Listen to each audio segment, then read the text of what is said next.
Alright. Hey. What's up? Good morning. Alright, now that we got that out of the way, don't bother me again. Joke's on him. We like the trucks. Oh, yeah? Well, you ever stared at it? Marveled at its beauty? Its genius?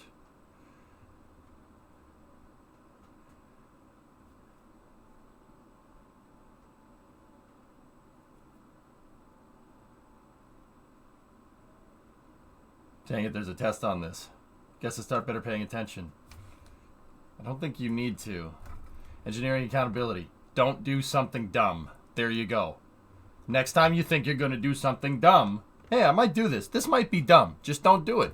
Simple as that. I don't understand why there's a class about this dish. You spent you dropped 120 grand for an education you could have gotten at the public library for $5 in late fees. You gonna come in here, insult my friend? Wood drastically underestimates. Yeah, you're just gonna regurgitate the whole thing, or you're actually gonna learn something. Guys, hi, by the way.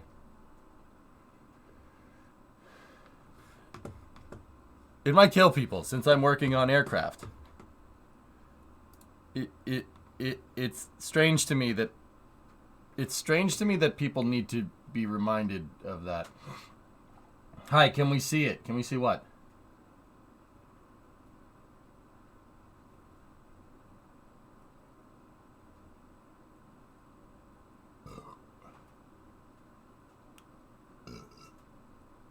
Oh, anyway. Guys, I just want to let you guys know that, you know, SpaceX and Elon Musk have plans on, you know, landing astronauts on the moon. You know, it's some crazy new news that I found out. And, you know, Starship is enough to land a pretty big payload on the surface of the moon, right? So, if we saw, like, I'm just saying, you know, we're talking about accountability and everything, that, you know, if we see a freaking mini-me version of Elon Musk around, you know, and, you know, he wants to go to the moon, there might be, you know, he might start humping the laser. Do not hump. Do not, you thought I was serious. That's good. Do not hump. Do not hump. Mini-me. Stop humping the laser. Honest to God, why don't you and the giant laser get a frickin' room, for God's sakes? What is that? It's a laser. Look. See, what Zach said over there, who is like one of the best Starbase reporters around, what he said is not right. No, that's incorrect. It's a laser. It's a moon laser. It's totally not a super heavy booster downcomer. That's a laser. Star Wars or something.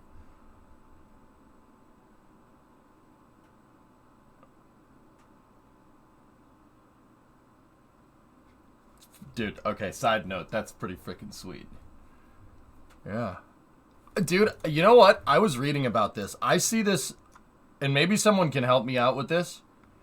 I see this all over the aerospace industry. They have flexi hoses like this. I've read about them before I remember reading about it really briefly in this book. You know what? Maybe I should just go read the damn book instead of asking you guys. There's a reason why they do this. I forget what the reason is. I don't remember it off the top of my head.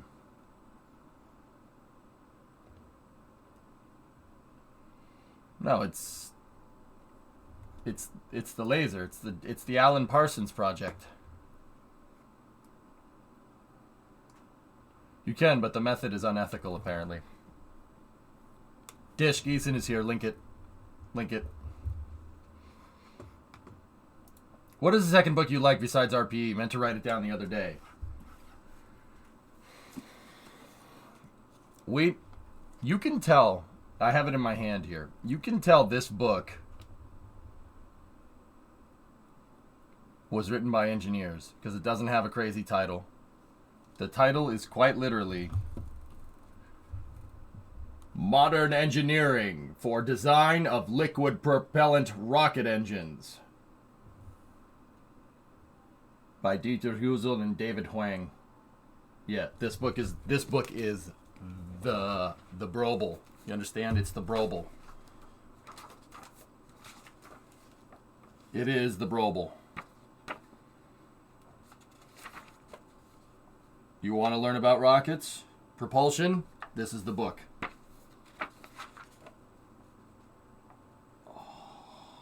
Dude, I straight up read this book for fun. Like, sometimes after the stream, I'll just open it up and I'll be like, oh, here, let's just do a random one. Frequently used geometric shapes for modern rocket combustion chambers. Contraction ratio relationships used in scaling program. Yeah, I like this. I could sit here and read this. Is your version 92? Oh, please hold.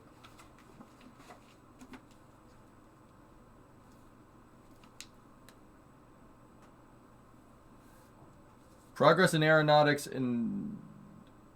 Volume 147. It's an AIAA book. The American Institute of Americans. No, it's the American Institute of American Aerospace. That's not what AIAA is. But I just want to pretend that it is. The American Dodgeball Association of America.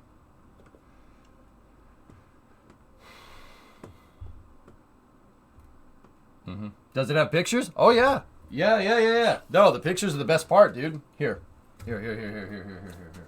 Look.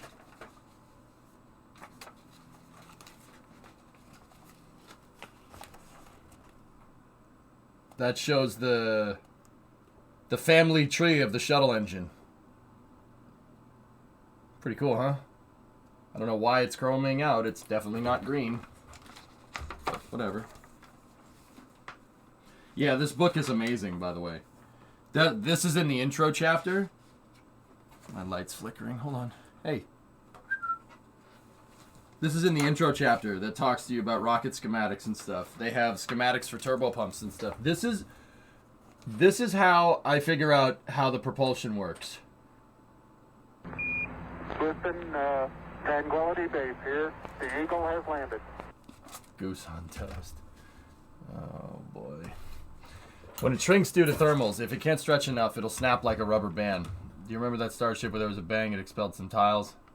Mangled pipes during their Yeah, that dude, the flexi hose. That makes sense. That sounds right, dude. This book actually talks about it. This book talks about the plumbing. It's in here somewhere, Aqualex, but I didn't want to sit here like a tool frickin' going through the chapters, but that's what I ended up doing. This book is amazing. This and rocket propulsion elements, RPE, and this, you'll learn everything you need to know. Now, don't get me wrong. This is not for Kerbal. This will not make you a better Kerbal player by any chance. No. This is if you want to learn the real stuff. So if that doesn't sound appealing, just ignore this part. You want to get good at Kerbal, you need to learn orbital mechanics. This book's amazing. I love it. Listen, Tranquility Base here. The Eagle has landed.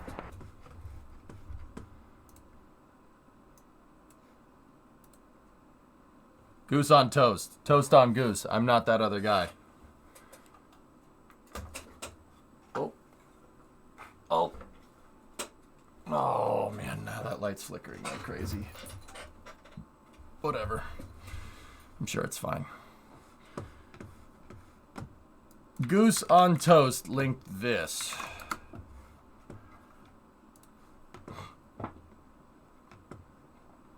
BA Concords gathered to sniff the back of a freshly built one before deciding if they let it into their group. Rejected, it has to go to Air France.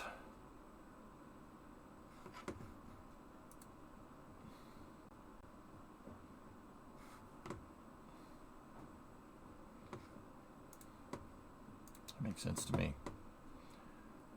Makes sense. Another book that may interest you by NASA, so it's free. Historical Studies in the Societal Impact of Spaceflight. Oh, neat.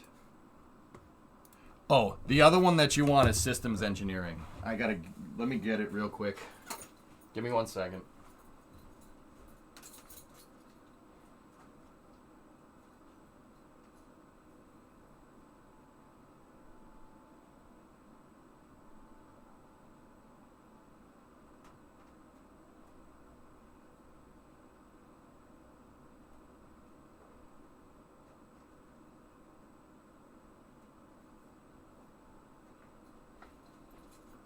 Yeah, you reminded me that this book is free here. This book is free on NASA. You could just download the PDF. The SE handbook. This is super useful. Yeah, this won't just teach you about SE for spaceflight. This is good project management. Yeah, Hellfish, you said it right.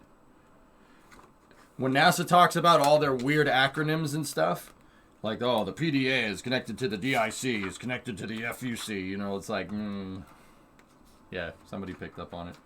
There is an appendix of acronyms in here. And it's a couple pages. Yeah. Yeah, that one's a good one. I would like to add, though, that these books really aren't stuff you just go and read like a novel or something. A lot of aerospace books are kind of like, think about it like reading a dictionary. You don't just go and read a dictionary or a thesaurus or something. I mean, you can do that. Hey, I like to break a mental sweat too, Kate. Just kidding. Not really. Do you have Space Mission Engineering, the new SMAD? No, Phil, I do not.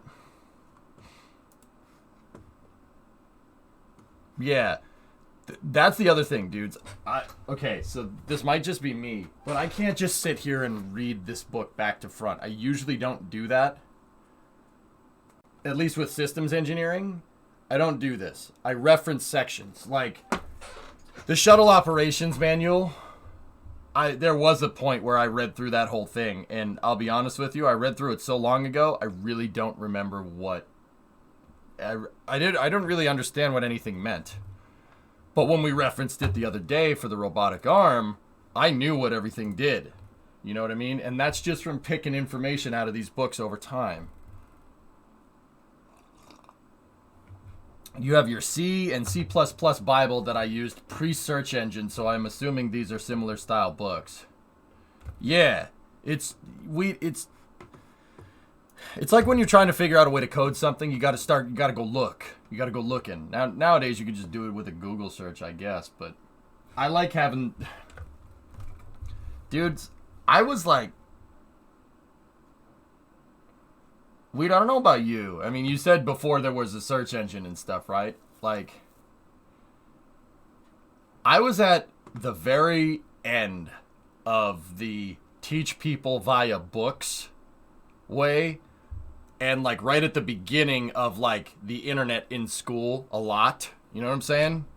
Like, I'm in like nowadays it's all tech. Like it's all like, you don't really, I mean, you do use books. You understand what I'm saying? Like, I was the last, like, my class was like one of the last classes that, like, would still learn, like, what a Dewey Decimal System is, you know what I mean? Yeah. Dude, sometimes, dude, I still need a book, and I still need a piece of paper, to write stuff down. Yeah. And despite me, like, working with the computer all the time, I'm still... Yeah, Dreamo, that's the next thing that I was about to say. You're just a little bit younger than me, and your high school experience was very different than mine. Like, very different.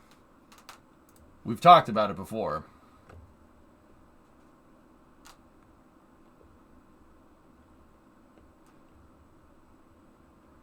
My AP Physics teacher last year did computer-based stuff. My AP Physics 2 teacher uses the textbook. I'm more confident in AP 2. Dude, Snagless, I don't know what it is. I don't know. I mean, dude, you can see it. You even see it. Like, look at Mike Seraphin. Look at Mike Seraphin in the press conference. Writes everything down. That guy has a freaking notebook of just, like you could tell. Every press question, he's writing it down. Writes everything down. Dude, that is the way to do it. Like, you know, the computer works. Like, don't get me wrong. I love the computer. It's fantastic. But also, writing stuff down is super helpful, just on a side note. Yeah, Bree, yeah, there you go. Writing notes with Remarkable 2 is a good way for me to lock my notes and save a bookmark in my brain without having to deal with paper. Bree, where the heck is the Remarkable? I need that. Wait, you're right. I need that, and I'm really like ashamed that I'm not using that. Like, we need it. I don't know where the hell it went. It's we've unpacked most things, but it's. I know where it is. I know where it is. It's in one of my boxes. One of my boxes in the shop. At least I think I know where it is. I have boxes here. Probably would have been with your office stuff. Indeed. That's exactly where it is. It's in one of these boxes, like right here. Either that or in the shop, but go get it. Well, the problem is that the boxes are behind the red truck.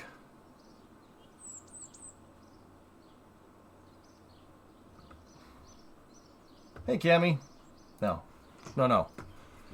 We need to belt out those modules today. So, maybe unpack that so the electronics don't freeze. So, the truck is on dollies.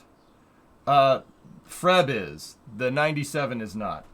No, the 97 runs and drives, Tessa. Yeah. It's still dripping oil, guys. It's not out of the plug this time. The 97 needs a new pan gasket. It's a slow leak, but it needs a new pan gasket, which I'm going to do the right thing and just pull a vice grip and just pretend I did not see that and just pretend that it's sealed. Yeah, we're going to do that. Yep. Look at the driver's door. That's right. Yeah, I did the A-pillar last night, dude, because I was, yeah.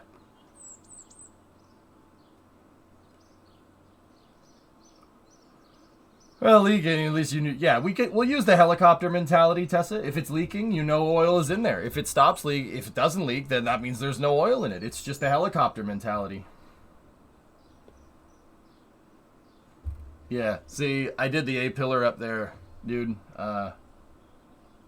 Dude, the paint's good, but we need a better solution for that than just hitting it with brake cleaner. That's literally going to take forever. I'm thinking a buffing wheel. A buffing wheel with brake cleaner is, to quote, you do it right. Yeah. Hellfish, I don't know, dude. What do you think I should do? We want to go fix that seal for real? We got to pull the engine. The cross member down there is beefy. It's a heavy duty truck. You're not getting that engine. You're not lifting the engine up. That's not happening.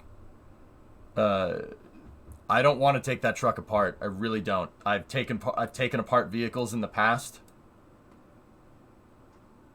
It's not a winning strategy unless you have a game plan. Paint stripper? I'm worried that paint thinner will go through the clear coat, Drummer. Have you seen the game High on Life that's made by Justin Roiland? It's coming out next month. Looks hilarious. I haven't, though. No. Will the vice grip route be good enough to keep it reliable with the oil? I mean, it's a slow leak. All you do is just top the oil off every once in a while. Just drop the pan. Dude, I'm telling you, you can't. You can't do it. I mean, I might be able to, maybe. But the sump on that thing is like a foot tall. Like, there's 6 quarts of freaking oil in there, man. Like, I don't know. And I have the crane, but do we want to take apart one truck before the other truck is fixed? You know what I mean? That's more what I'm getting at, Hellfish. It's not necessarily about not doing the job right, etc., etc. I want to do the job right, and I will do the job right. However, we need to get the 59 done. So the 97 is going to have to wait until the spring. Loosen the pan bolts and then lift the engine. There's not a lot of room there, Tessa. Dude, I'm telling you, that engine is gigantic. There's a lot of... So, all right, let me revise that statement. You know how... Tessa, you know how Clarkson can't figure out how we got like 100 horsepower? How we were able to make a V8 have 100 horsepower? You remember that? There's so much crap on that motor. Smog pumps, smog manifolds, all this other bull crap. And it's a California truck too. So, it's got all the stupid smog stuff on it. So, it's going to be a project to get at it, man. It's going to be a project. Because if we're going to do that, I'll take the thing apart. I'm not going to restore. We don't need to restore anything. There's nothing that needs to be stored. It just needs to be taken apart. Where did you put the rolls? The rolls? What rolls? The bulky rolls? I ate those. You told me to. With the sandwich. Hard to visualize the dimensional issues you're talking about. I don't want to go in there. I'm serious. I don't want to go in there. If I go in there, I'm going to stay in there. Still waiting for the marathon stream where you work on the 59 until it's finished and you drive it out of the garage complete. Yep. I didn't know there wasn't going to be one left. There's bread in the fridge, Bree. That's what I mean, guys. We got to prioritize. The 59 needs to be finished. This truck runs and drives. I don't want to take this thing apart when the 59, when Freb's not done. I'm not doing that. Now, don't get me wrong. I'm not making excuses. That's great content for me if we take this whole freaking thing apart and fix everything. That's great content. I'll do it. I'll do it and I'll document everything and it'll be sweet. We'll take like we'll get a week sometime next year. We'll take a week and just take the whole thing apart, document everything, take pictures of everything. You know, we'll put it back together right. A viewer linked the shop manual for that truck the other day, so I know how to take everything apart. This is a weird space station. Yeah, see what I'm talking about? I told you to save you enough for a sandwich, so you save the meat, but not the roll.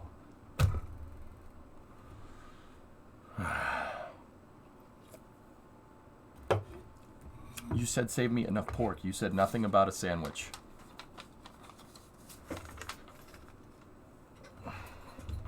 So, yeah. But see, on top of that, guys, the Coronet's just sitting outside. Oh, it's playing the desktop audio, isn't it? Oh, no, that's... Okay, it's not playing the garage rig audio. Sweet. On the other hand, the Coronet's just sitting outside, and that needs more work than the 97. So, if we can find a quick way to buff the spray paint off, then we'll keep doing it. But, yeah. Yeah, it wasn't in the acceptance criteria, Wheat. So, yeah, that's what I'm thinking, dude. Like, we got to get the 59 done. When the 59's done, we can mess with it. I have until January to get that finished. You can take the oil pan off. You have to unbolt the pan and then unbolt the pump and then bring the pump and the pan out together. Goalie, there's... I mean, like I said... I'm not saying that's not possible, but that's a project. Even that's a project, dude. Sandblast it with walnut shells. Well, Mark, I'm trying to... I don't know if you've been peeping around, dude. I would love to. This truck is rust-free, but I want to... I've shown that if you like basically wet sand with brake cleaner, it takes the paint off. The brake cleaner reacts with whatever spray paint they use, but it doesn't react with the clear coat. See the A-pillar on the truck?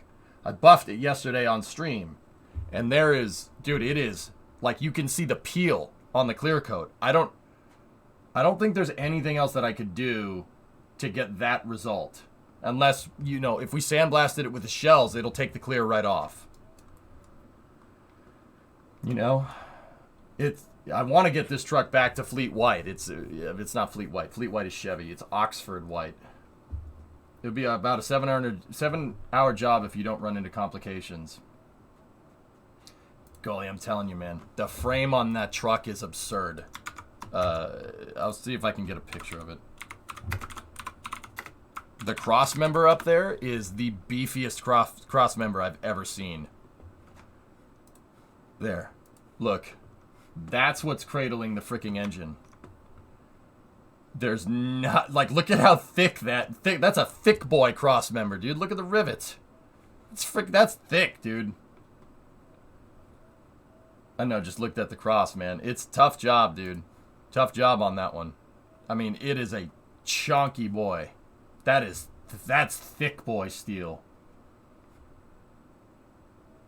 Yeah, that's what the frame of my truck looks like. We gotta, dude, I want to take it all apart. Ah. Yep. It is, like, when they say heavy duty, man, they ain't kidding. That thing is a tank. I don't know, like, yeah. So what I'm getting at, dude, is that, like, this is a project. It needs to be done right. It's got to be done right. And if we're gonna do that, if we're gonna do a project like where we need to, you know, like, heck, we could even get the engine crane and maybe just lift it up off the cross member. But that, dude, I don't know. Hey, T-Man, is there any reason you want to preserve the 25-year-old clear coat? Aren't parts going to need repainting anyway? If I can get the clear coat, Orion, no. There are some parts on the door that need to be redone. But dude, I can get touch-up paint and show you guys how to wet sand it down and make it look flush. But plus it's white. I could spray paint it right now and you guys wouldn't know. You wouldn't know that there was chip paint. It's not a truck, it's a land battleship. It's a beast.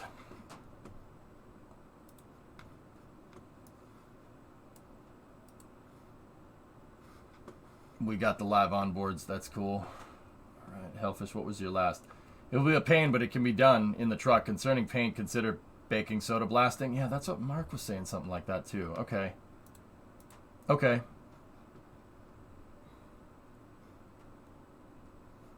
Alright.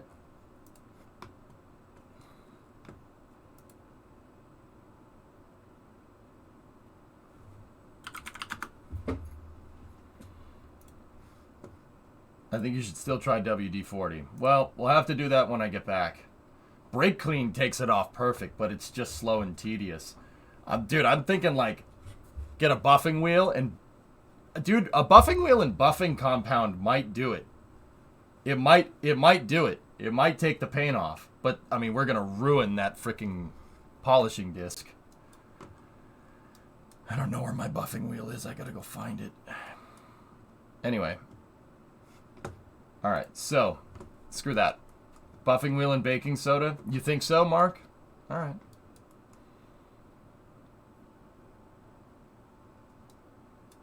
Spray all the brake clean into one big bucket, Ars Technica style, and then just use a ShamWow. Well, the problem with the brake clean is it evaporates. That's an oddly interesting way to put it. Brake clean evaporates very badly, actually. Yeah, you only get probably a couple seconds before it just evaporates off. It's designed like that on purpose because it's designed to spray against a brake rotor to clean the brakes, and it's designed to grab any schmutz that's on there and just evaporate it right off. So that's not a way to do it. If the plan is to use a buffing wheel, I'd assume with the wheel will be gummed up and toast when you're done. I mean, the buffing pad will be totally wrecked. It'll look like a yogurt swirl of red, blue, and black paint, but either way.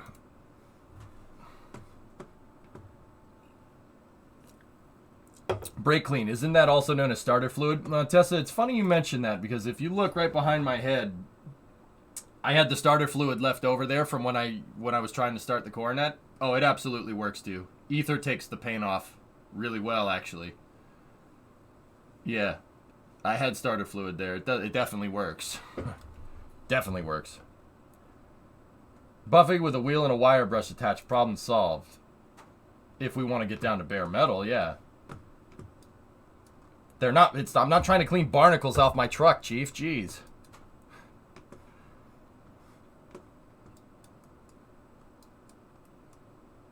Nice, paintball. They're not barnacles, man. It's paint. Actually, that does look almost like the rust inhibitor that they put on the bottom of ship hulls, huh? It almost looks like it. That's a pretty close shade. Now, once again, fellas, the roof is going to need to be repainted. It's toast. The paint up there just got zapped by the sun. It's pretty bad.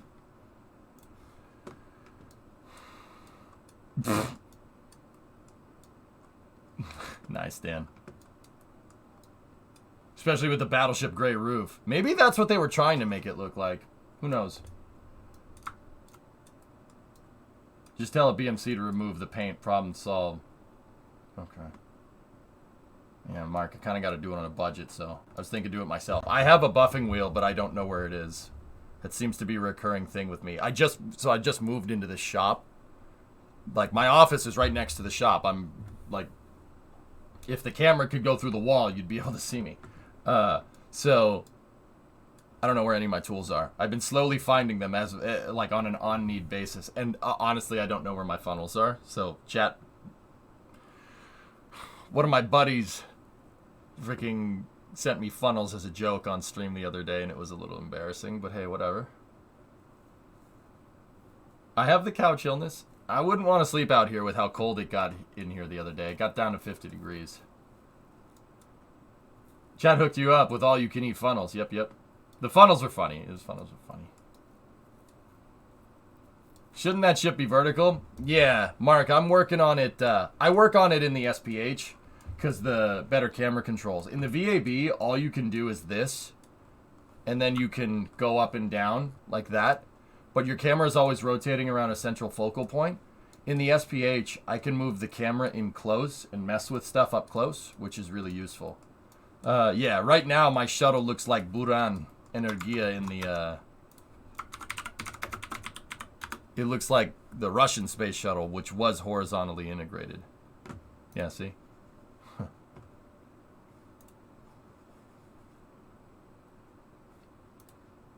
Look at that freaking monster. Is it bad if I'm like, the shuttle's cool, but this thing, though. The Russians called it the TUA. TUA is Russian for transporter erector. Man, that thing's a powerhouse. I was always more fascinated by the stupid TUA. Because the freaking hydraulics on that thing are as big as my engine block. Look at the throw on that hydraulic piston. And there's two of them. There's another one over there. See the throw on that thing? That piston is like 400 millimeter. And it's got a throw of probably like 4,000 millimeter. And it's enough to lift this thing up. Yeah. It's like 16. It's like a 16-inch piston that's going like 30 feet. Can you imagine how much? You know how much hydraulic pressure? Like, think about how much hydraulic pressure you need to actually make that stupid thing work. And there's four of them. Like, okay. That transporter erector can probably generate enough power to power a small town easily. And what the freaking Soviets did was they took locomotives and put them here. The power plant's right there on both sides. It's literally just a locomotive that they just put on this thing.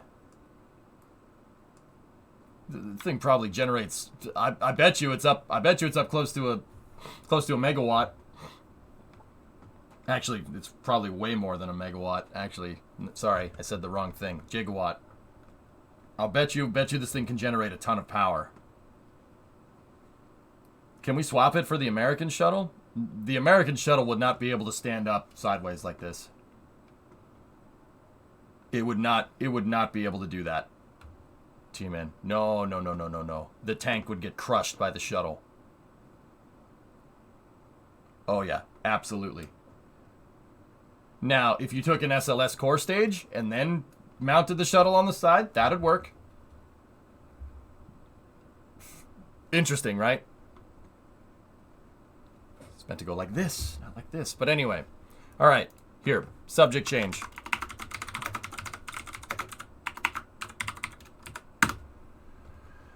So that's why they vertically integrated it, because it would crush it. Well, T-Man, you got to make your external tank light. Your external tank has to be light. If it's not light, it's not going to work. Remember, they're using hydrogen. Your hydrogen tank has to be freaking huge. right? Has to be gigantic to store all that hydrogen in there. It has to be huge. You got to make that external tank as light as possible. In fact, I would guess that it's not even a 1-to-1. So if they made an external tank that, because delta V, the delta V formula is logarithmic instead of like, it's a multiplication, right? It's a logarithmic. If you don't know what that means, it's a scale that you use for measuring things, or kind of. It's kind of like that. There's not really a good way to explain it, like, right, that I've thought of. I'm sure there's a good way, but so like, what I'm getting at is if you took like 100 kilograms, if you made an external tank that's like 100 kilograms lighter, that'll probably translate to like probably 1,500 kilograms of like extra payload space, of like extra payload mass, not space. The Soviet shuttle was screwed up because they stole the fake thermal tile plans. Yeah, Mark, I mean, Buran worked. It's not a bad idea. It made it back. It made it back from space. And if anything, their freaking tiles, whatever they did to them, whatever they did to the tiles made them work. But also, they land and take off at the same place in the Baikonur steppe. Or in the Kazakh steppe where Baikonur is. And it's very dry. So they didn't have to worry about their stupid tiles falling off. The reason why a lot of the thermal tiles came off on the shuttle is because Florida's humid, and if you make your tiles out of something that's the consistency of sand, it absorbs water like sand. And that just melted. That just they made the glue on the space shuttle, the thing that they glued the tiles down with, they made it water soluble for some reason.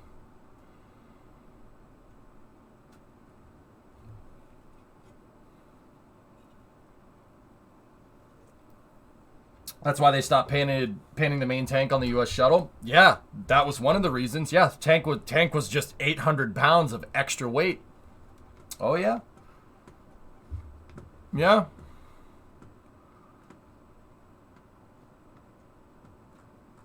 Are we going to pretend with G.I. Joes and Cobra fighting in the station?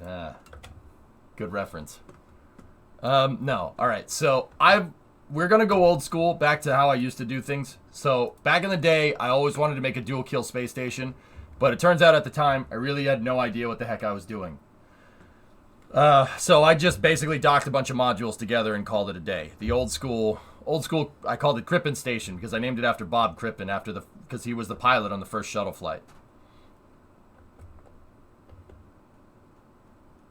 But, this was Space Station Freedom. Now, if that looks a lot like the ISS, it's because most... well, this is going to be a familiar story. Space Station Freedom morphed into the ISS when NASA's budget got sliced because they said Space Station Freedom was too expensive, and they said, hey, you could do it for cheaper if you use the Russian space program to build half of the modules for you. And, yeah, yep, so... That's how that happened. Now, there was a good reason for that. The good reason for that was to keep the Russian aerospace engineers in Russia making Russian things. Because the U.S. government didn't want them to go to any other bad actors. It was a huge ITAR thing, believe it or not, guys. Yeah, but it was an ITAR for another country. When the Soviet Union collapsed, they didn't want rocket technology getting to bad actors. So... they made NASA take the brunt of that weight and made them work with the Russians.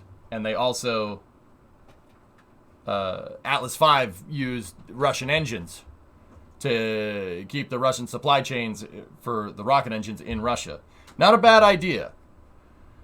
Not a bad idea. It's still paying off for us to this day because the ISS still exists.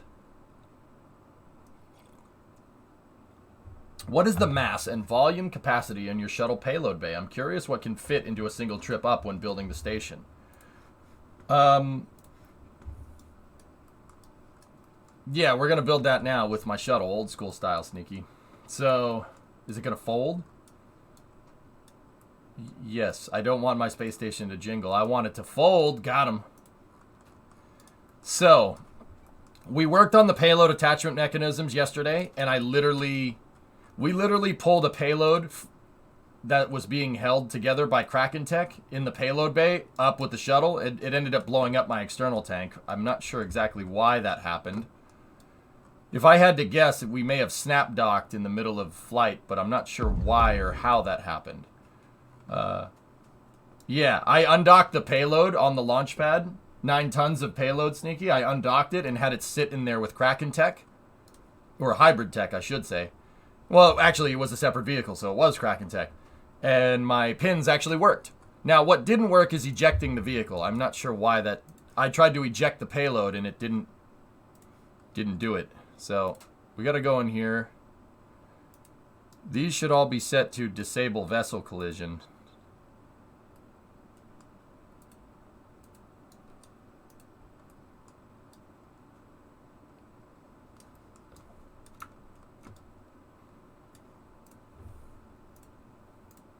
Yeah, it is set correctly. Yeah, that means this thing snap docked. That's so strange. I encountered behavior in KSP yesterday, and it was right before the Artemis presser. I encountered behavior in KSP that I've never seen before, and I'm not 100% sure why this happened. And yeah. Anyway, I've taken 36 tons into space with this Aqua. It can do it. I don't think we're ever going to move 36 tons into space, but we could. We could.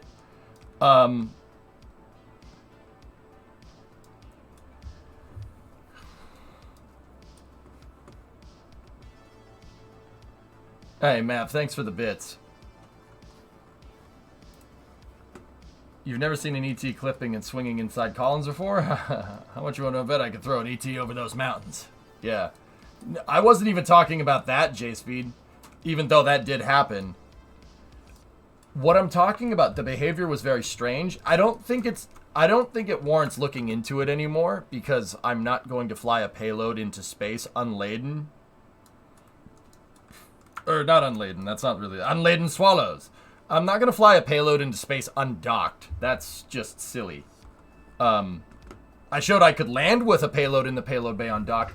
However, the behavior that I did see was very, very weird. Discovery, go at throttle up. So what happened? We went to launch this undocked inside of the payload bay, being held together by KRAKEN tech. And a little bit after, actually probably about a minute 20 into the flight, my external tank exploded. There was a KRAKEN strike. Something separated in the hierarchy up here. Now, I saw it. I saw it happen. What happened, the external tank basically separated apart right here at this attachment point. Hey, Quark, 35 months, and Blackness, 39. You made my hospital stay feel less extreme around around the Artemis launch. Thanks for the excellent streams. Oh.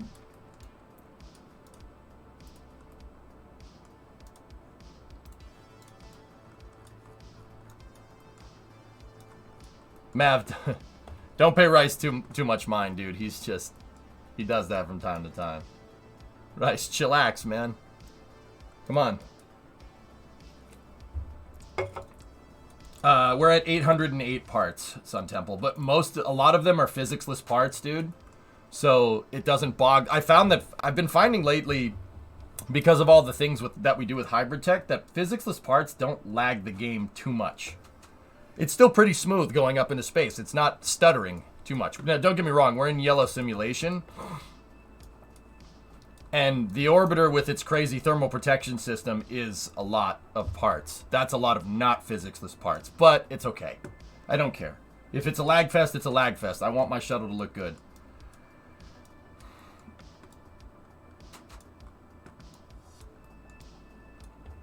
So, yeah. Aqua, I can take 18 tons into space. Sorry, I was talking about the anomaly that we saw. It could take 18 into space. I'll just finish that. And with the aft cargo carrier, I could move 18 here, and we could move 18 here, and then use the orbital maneuvering system to get a tank with an aft fairing on the back and payload into space. So I'm gonna say I'm just gonna rate this at about 18 tons and call it a day. I don't think we're really gonna move anything more than 18 into space. In the payload bay, at least. Now, don't get me wrong. I have... Wait.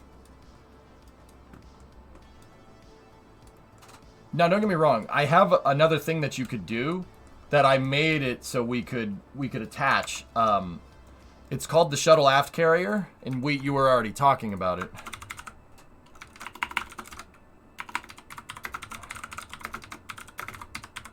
It's called the Space Shuttle Aft Cargo Carrier. I could go and sit here and explain what it is, or I could just show you the picture. My shuttle is equipped to do this. I can make this work.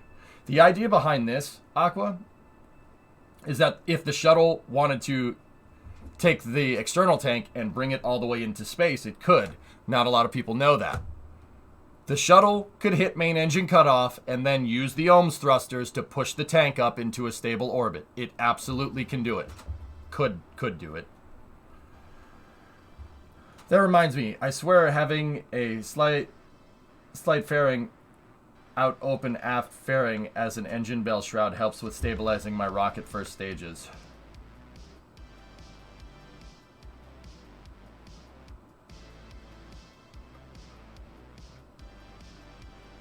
Well, yeah, Sneaky. Fairings make a lot of body lift.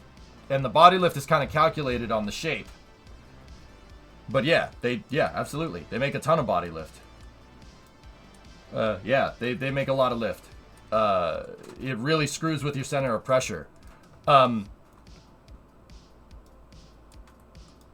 use the tank as a giant refueling station. Bingo. You could put an airlock back here and a service module and a docking ring. And the shuttle could ride the external tank all the way up into space and use the ohms thrusters. Now, mine can do that. It absolutely can do that.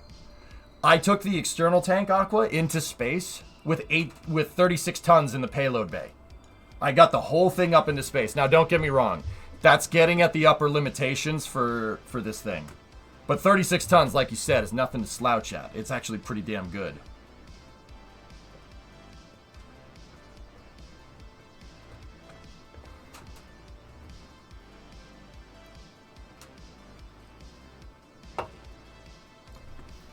Yeah, Pythos, it's called the aft cargo carrier.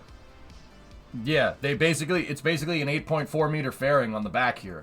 Now, if they had done something like this, man, the shuttle could build Gateway, dude. It could have built Gateway. You did this with Shuttle Centaur. Shuttle Centaur could be up here. A transfer module could be here. The shuttle could ride the external tank all the way into space. You could extend some solar panels right here. And then the shuttle could literally undock from the space station and then turn and dock the Centaur to the back of this thing and make a gigantic wet workshop transfer vehicle. Now, don't get me wrong. I don't think a Centaur G has a lot of Delta V. I don't think it has this much Delta V. I don't think it has enough Delta V to get that thing anywhere near the moon. You'd need some type of hypergolic service module for this thing. But I'm not saying that couldn't be freaking done. Absolutely. You absolutely could build a service module. An 8.4 meter service module for the external tank? You gotta be kidding me. That absolutely would work. And what they basically wanted to do is make ET space stations. Now, we can do that. I have this capability. I built it into the shuttle from the start. Yeah, Jim, doing a Venus flyby with this would be really nice, right? It's almost like they planned on doing that. It's almost like they put all the dexterity into the space shuttle to get it to do stuff that they wanted to do during the Apollo applications program and then promptly never did that. A little bit annoying, but hey. I'm not bitter. I'm not bitter. Okay, maybe a little bit. But see, we can do stuff like this. I can make giant transfer vehicles. And that's what we're going to do. It's going to be freaking sweet. This is kind of part of the reason why I wanted to make a capsule. So we could dock a capsule to this, and I could make an external tank into one of these. I could join together a bunch of tanks and SLS core stages and make the Mars transfer vehicle. This is the other reason why I wanted capsules. But we'll do capsules down the road, maybe. You're more bitter than burnt garlic. Shh. Can you imagine? SLS core stage back here. We ride one of the HLV stages into space.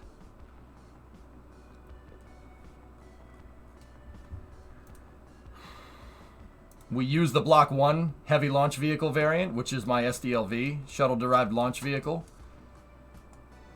And we send a shuttle back up here, find a way to jettison the engines, and then maybe bring the shuttle up with a nuclear attachment. Put a nuclear attachment on this thing, send that. And then maybe we could have you could take an external tank and dock an external tank wet workshop to the front of this. When I said, guys, that I want to use this architecture to build Grissoms in space, that's what I mean. I don't think necessarily smart reuse, Hillness. I would literally adapt these so we could take these pods out and put them in the shuttle's payload bay and bring them back down. I never knew this was a thing on the shuttle. How would you then go about refueling the external tank? The ET would need some modifications. So what you would need to really do with this, Quark, what you would need to do, I mean, okay, so how would you refill it? The fuel lines are right there. 1 and 2. See them? They're right there. You could use it as a propellant storage depot. But you would need to bring up a module, right, to hook this all back together. And you'd need some type of construction vehicle to assemble this all in space. Some type of construction vehicle. I don't know which one you'd use.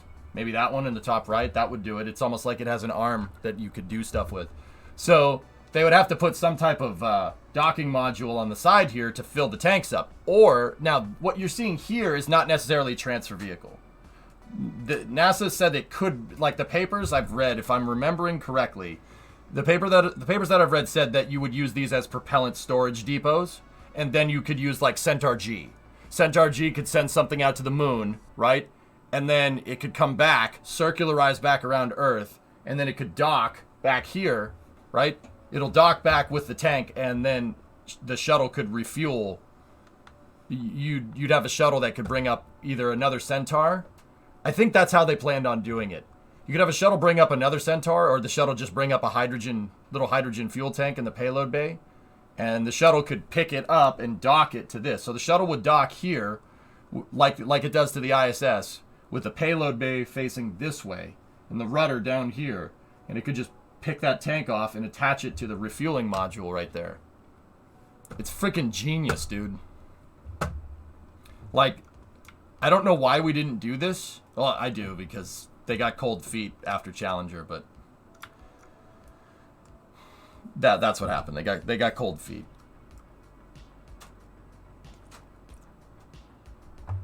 But this is totally doable here. Now, we can do this. My shuttle is equipped to use the aft cargo carrier. My aft cargo carrier for my space shuttle, quite literally, is my HLV engine section. Just minus the engines. I already built the fairing and the aft cargo section for it. It's my main propulsion system for this. Now, the other thing I was thinking about is after seeing SLS launch, I kind of want to put shuttle engines on this thing to get the extra performance out of it, because we have some pretty bad TWR problems here. But I'll think about that in a second. I mean, 315, what's the skipper? The skipper's actually 320, but 295 compared to 280. And it has the TWR, only with 4 engines. 3 tons versus 4 tons. It's interesting. Cold feet and then proceeded to use the dang thing for the next 3 decades. Ando, I don't understand what happened there, dude.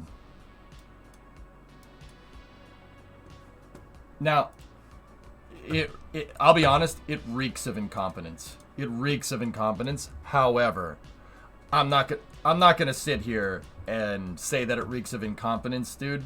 And I'm not gonna say that conclusively, because when you're staring at the families of 7 dead astronauts, you can't just say you're incompetent. You know what I mean? Like, people wouldn't do that. Yeah, not good. I mean, somebody had to do that, and I do not envy that person, you know? Like, but Mark's like, I'll do it. Yeah, you're a better man than me, Mark. I wouldn't be able to do it. I'd apologize.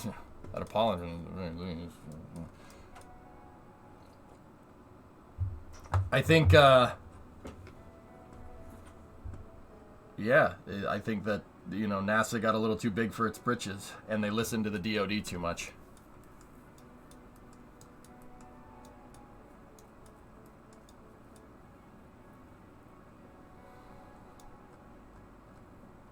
There's a reason the Launch Control Center roof has handrails.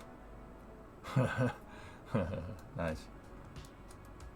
Yeah, so anyway, we have enough flexibility between our launch vehicles to do whatever. But the first thing that I really want this thing doing, I don't necessarily... We could build this now, but... I mean, I could do this. That's not a problem. But we still need to make solar panel modules for it. And if we're going to make SPMs and service modules and stuff... and external tank space stations like that, I do want to end up going old school and building a station like this.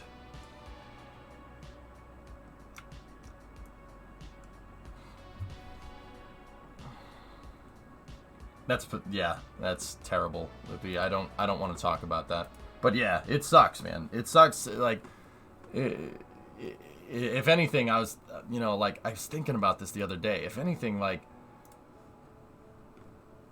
you know, you'd think that the astronauts would want them to push through and get this done, you know? But anyway. So, here's what we want to do. I want to look at Space Station Freedom designs, and I want to come up with a space station. I want to come up with something like this, but I also really like the dual keel idea as well. This is a really, really good idea. How do they make that tank safe for a space station after it's in orbit? So for the ET space stations, you would end up taking the hydrogen tank and making it into a space station on the inside. Now, how do they do that? You would need to carry a lot of nitrogen systems in here. And this thing would need to have what's called ECLS inside, Environmental Control and Life Support Systems. Basically, what you would have to do is put the tank with a service module under a slight acceleration and have all the hydrogen pool in one area. It would have to pool down at the bottom. And then what you could do, like, I've thought about this, like, NASA never got into detail. This idea never really got off the drawing board. But I thought about it. The tank has all the provisions to do this. You'd have to put the thing under a slight acceleration. So whatever hydrogen gas you have left in here goes to the bottom, goes to the pickup of the tank. There are lines that go down the external tank. SLS has them. There are pneumatic lines, I should say. SLS has them and the Space Shuttle had them. These lines are for autogenous pressurization. They're a pneumatic line that keeps the tank under pressure. Now, a spent tank up in space, or a spent core stage, would be full of gaseous hydrogen and gaseous oxygen. Now, the gaseous oxygen, that's useful. You could use that, but you don't just leave it there for a second. You don't want to use that while you're trying to mess with the hydrogen. But the point is that you have pneumatic lines. You have the pneumatic lines attached to the tank. You would need some type of module that attaches to the back of that thing, that attaches to where the shuttle aft end attaches to, right? And what you would have to do, or have a tee-off or something, what you would have to do is start pumping these tanks full of nitrogen. You'd have to purge them out. You'd have to pump them with nitrogen, and if you pump them with nitrogen, right,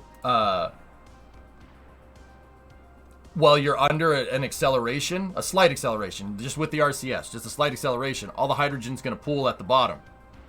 All the gaseous hydrogen will go down and the liquid nitrogen, or not liquid nitrogen, the nitrogen will stay up. Or you might be able to do that vice versa. I'm not sure which one is more buoyant. The hydrogen actually might go up, and you might need to use the gas lines, the pneumatic lines for evac, and you might have to pump nitrogen through the fuel lines. Either way, you have to nitrogen purge the tanks and then use the gaseous oxygen. Actually, you know what I would do? I would evac both of these tanks, but I would save all the gaseous oxygen in there and evac the hydrogen. Just dump that overboard. You don't really need it. What are you going to use it for? Maybe use it for a fuel cell or something. I don't know. But you need liquid hydrogen to do that. Purge both tanks out with nitrogen. Have a scavenging system for all the GOX that's in there in the service module. And then just carry a bunch of nitrogen COPVs back here. Like big nitrogen COPVs. Inert both the tanks, purge them out with nitrogen, and then you could use the LOX tank as a waste tank. You could use it to put poop in it or whatever, I don't know. Or use it as a water tank. You could use it as a water storage tank too. Remember, these tanks are thermally insulated. So you could put liquids in there. You could store liquids in space in there. And then I would take the hydrogen tank and mix it with nitrox. So take oxygen, take the oxygen that you have left over, and the tank's full of nitrogen, and then change the atmospheric composition inside of the tank to 79 nitrogen, 21 oxygen, which is atmosphere at 1 bar. And then you would just equalize the pressure on the hatch back here. A lot of people don't know the external tank has an inspection hatch down here. There's actually 2 of them. There's one on either side. And yeah, they're just an inspection hatch. So there's already a hatch built back here. If you attached an airlock module to it on that, like when the thing was down here, and sent it up, you could have an airlock here inside of the tank, and then you could have a space station module, and then you have all your nitrogen COPVs and your service module built around that. It would look like a donut. The service module would look like a donut around a space station module. Not a bad idea. It's doable. Like, don't get me wrong, that would be complicated. It would be hard to do. But you could do it. Like, that's not something that's like, oh, I need to build an 8.4 meter transfer vehicle up in space, or I want an 8.4 meter space station. You'd be hard pressed to get anything that's this size up into space, you know, and have it be usable. Like, guys, that's an external tank space station would have been bigger than Skylab, like way bigger than Skylab. Skylab could fit inside of the hydrogen tank easily. You could use, but yeah, point is that you have all the systems. You have all the systems on board here to inert these tanks, and you could either use them for liquid fuels, you could use them for water storage, or you could evac them, and the hatches are there. The inspection hatches on the back of the actual tank, they're there. You can use those. Like, this would not have taken much. Actually, another crazy thing that you could do is you could just launch a Shuttle C. You could make Shuttle C like this, which was basically a hollow space shuttle that was just the payload bay with a nose cone on it and the aft section. And if you had that, right, you wouldn't be able to use this as a transfer vehicle because the RS-25, the SSMEs can't be restarted. Their starter motor, so to speak, is on the pad, so you can't restart them. I mean, you could, but making them air startable, they wanted to do that during the Constellation program, and even Constellation, which was supposed to be this ridiculously crazy, like ambitious ideas, even they were like, nah. SLS with Shuttle C on the side. You know what the messed up part is, Wheat? It could do it. You could do this. There's nothing saying you couldn't put the mounting positions on here. You would need a little bit longer thing because the hydrogen tank is longer. There's nothing, dude, I guarantee you it could, if there was a study done on the SLS core stage to see if you could energia something up into space, you know what I'm saying? Like asymmetric, I bet you it could do it. You have the gimbal already with the SRBs and the shuttle main engines or the RS-25s. I bet you it could do it. They're real. It really begs the question though. Why would you do that? Like, whatever payload you put on the side, you could just put on the top. But yeah, see, right there, aft cargo carrier. Somebody did this in a mod already last year, it looks like. But yeah, that's what I want to do, and my system can do it. Also, there was a DoD concept called the hammerhead fairing. Yeah, we don't talk about the hammerhead fairing. It looks ridiculous. I know the shuttle engine used liquid oxygen and hydrogen for cooling. It used hydrogen for cooling, not oxygen. It's fuel-rich stage combustion, T-Man. Only the hydrogen. Is it the same for the OMS engines, or is it different? No. The OMS engines... The interesting thing about OMS engines is that with these engines, they're not really supposed to fire for incredibly long durations of time. They do have ways to control the heat, and how they do it, T-Man, is they modulate the thrust for heating with the OMS engines.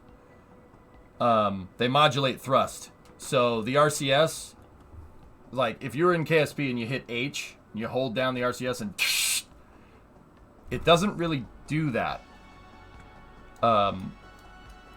I mean, the shuttle could. It could do it. But the best way to do it is to you tap the RCS. Just keep tapping it. It would be like tapping the H key over and over again. They pulse it to keep it from overheating. Now, the OHMS engines, the AJ10s, I'm not 100% sure, to be honest with you. I don't know. I'm going to go ahead and guess that it probably has a straight resistant nozzle, a straight heat resistant nozzle. So it's probably made out of RCC or something. Discovery, go at throttle up.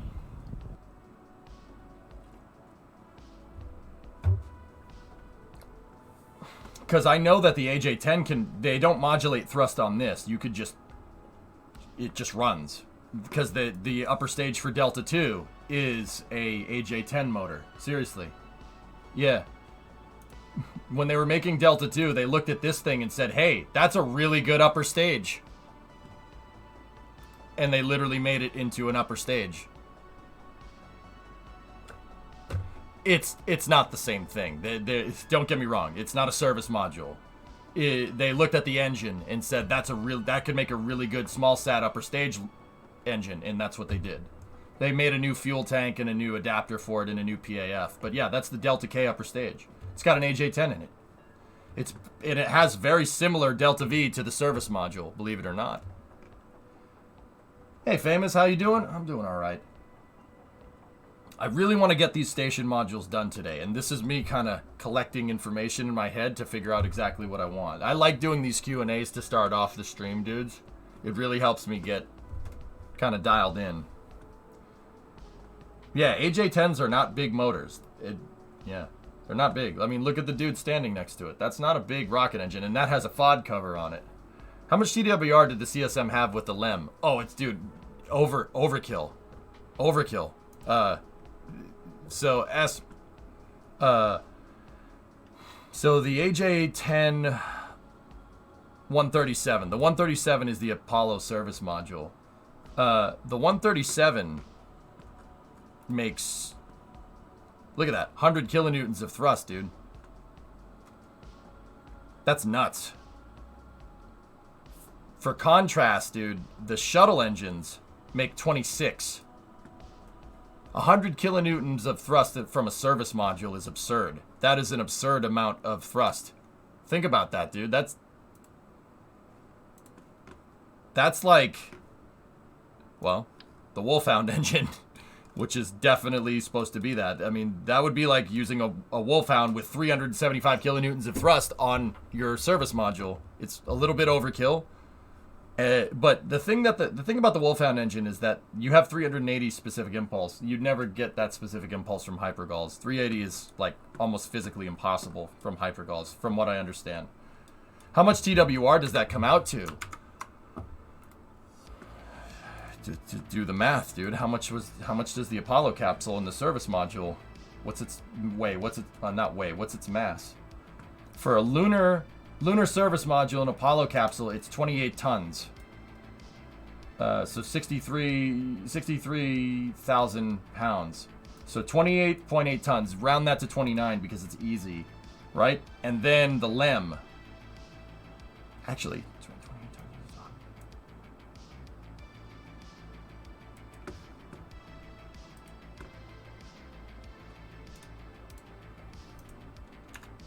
So let me just get my math. Let's use the TWR. So the thrust is 99 divided by initial mass, right? So that's 29,000, right? Times 9.81. There you go. There's your math. So I'll just use this stupid calculator here. 29,000 times 9.81. So 99 divided by 284,000.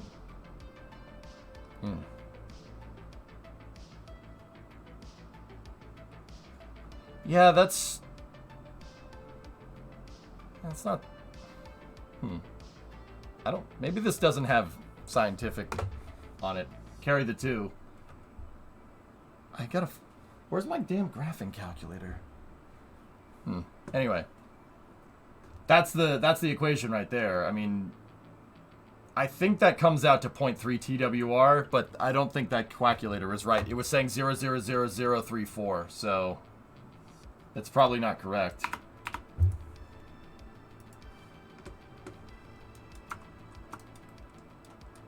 I have a TI 83 Plus, dude. I don't know where it is. I usually had it on my desk.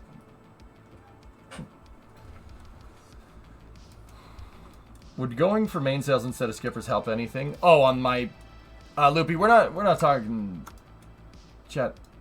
Are they even trying for CRS-26? Is there any buggers that are started or not? Oh, I'm not sure. On the SDLV. I don't know.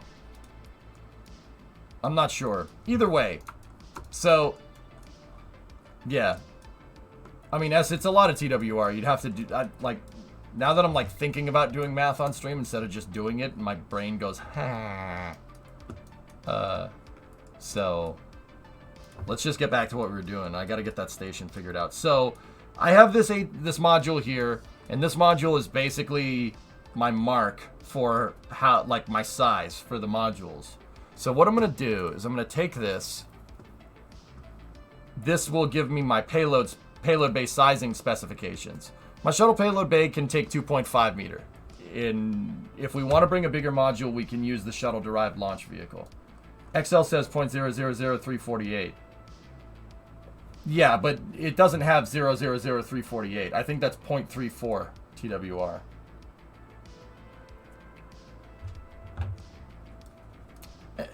Point 0.34 is not...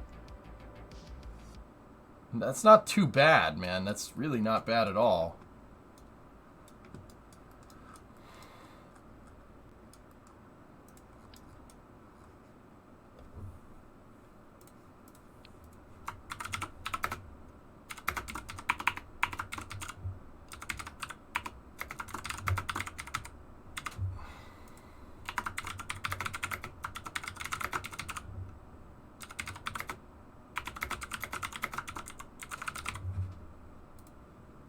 So I have the payload bay dummy in there. Let's get out of this. And now we have the shuttle. And I'm going to keep the shuttle in the open mode. So we got to do closeout basically on this thing. Well, you need to plan how the arm will operate each module. That actually, RJ, you were reading my mind. That's why I want to keep this in the open position. It's not because we're going to have to plan these missions out so I can get the right numbers for the arm to work correctly. We're basically going to have to practice each assembly mission in the SPH, just like NASA does, because with the operations with the arm, you really don't want guesswork, especially with what I saw from the last 2 robotic arm missions that we did. That thing will weeble wobble all over the place, and I really, really don't think that's a good idea to have it weeble wobbling around like that, especially when we're near a space station.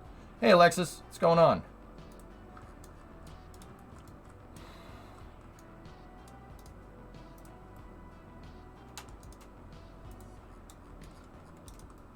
Are you going to put an arm on the station? Well, that depends on our station design. So let's leave this the way that it is, right? And then we'll make a new file called CTS5 Space Station Proto.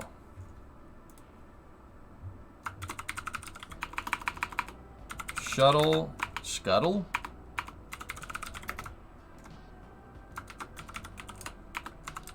Shuttle assembled.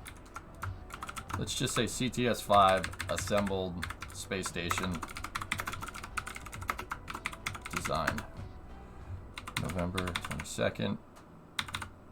11/22/22. Or if you're overseas, 22/11/22.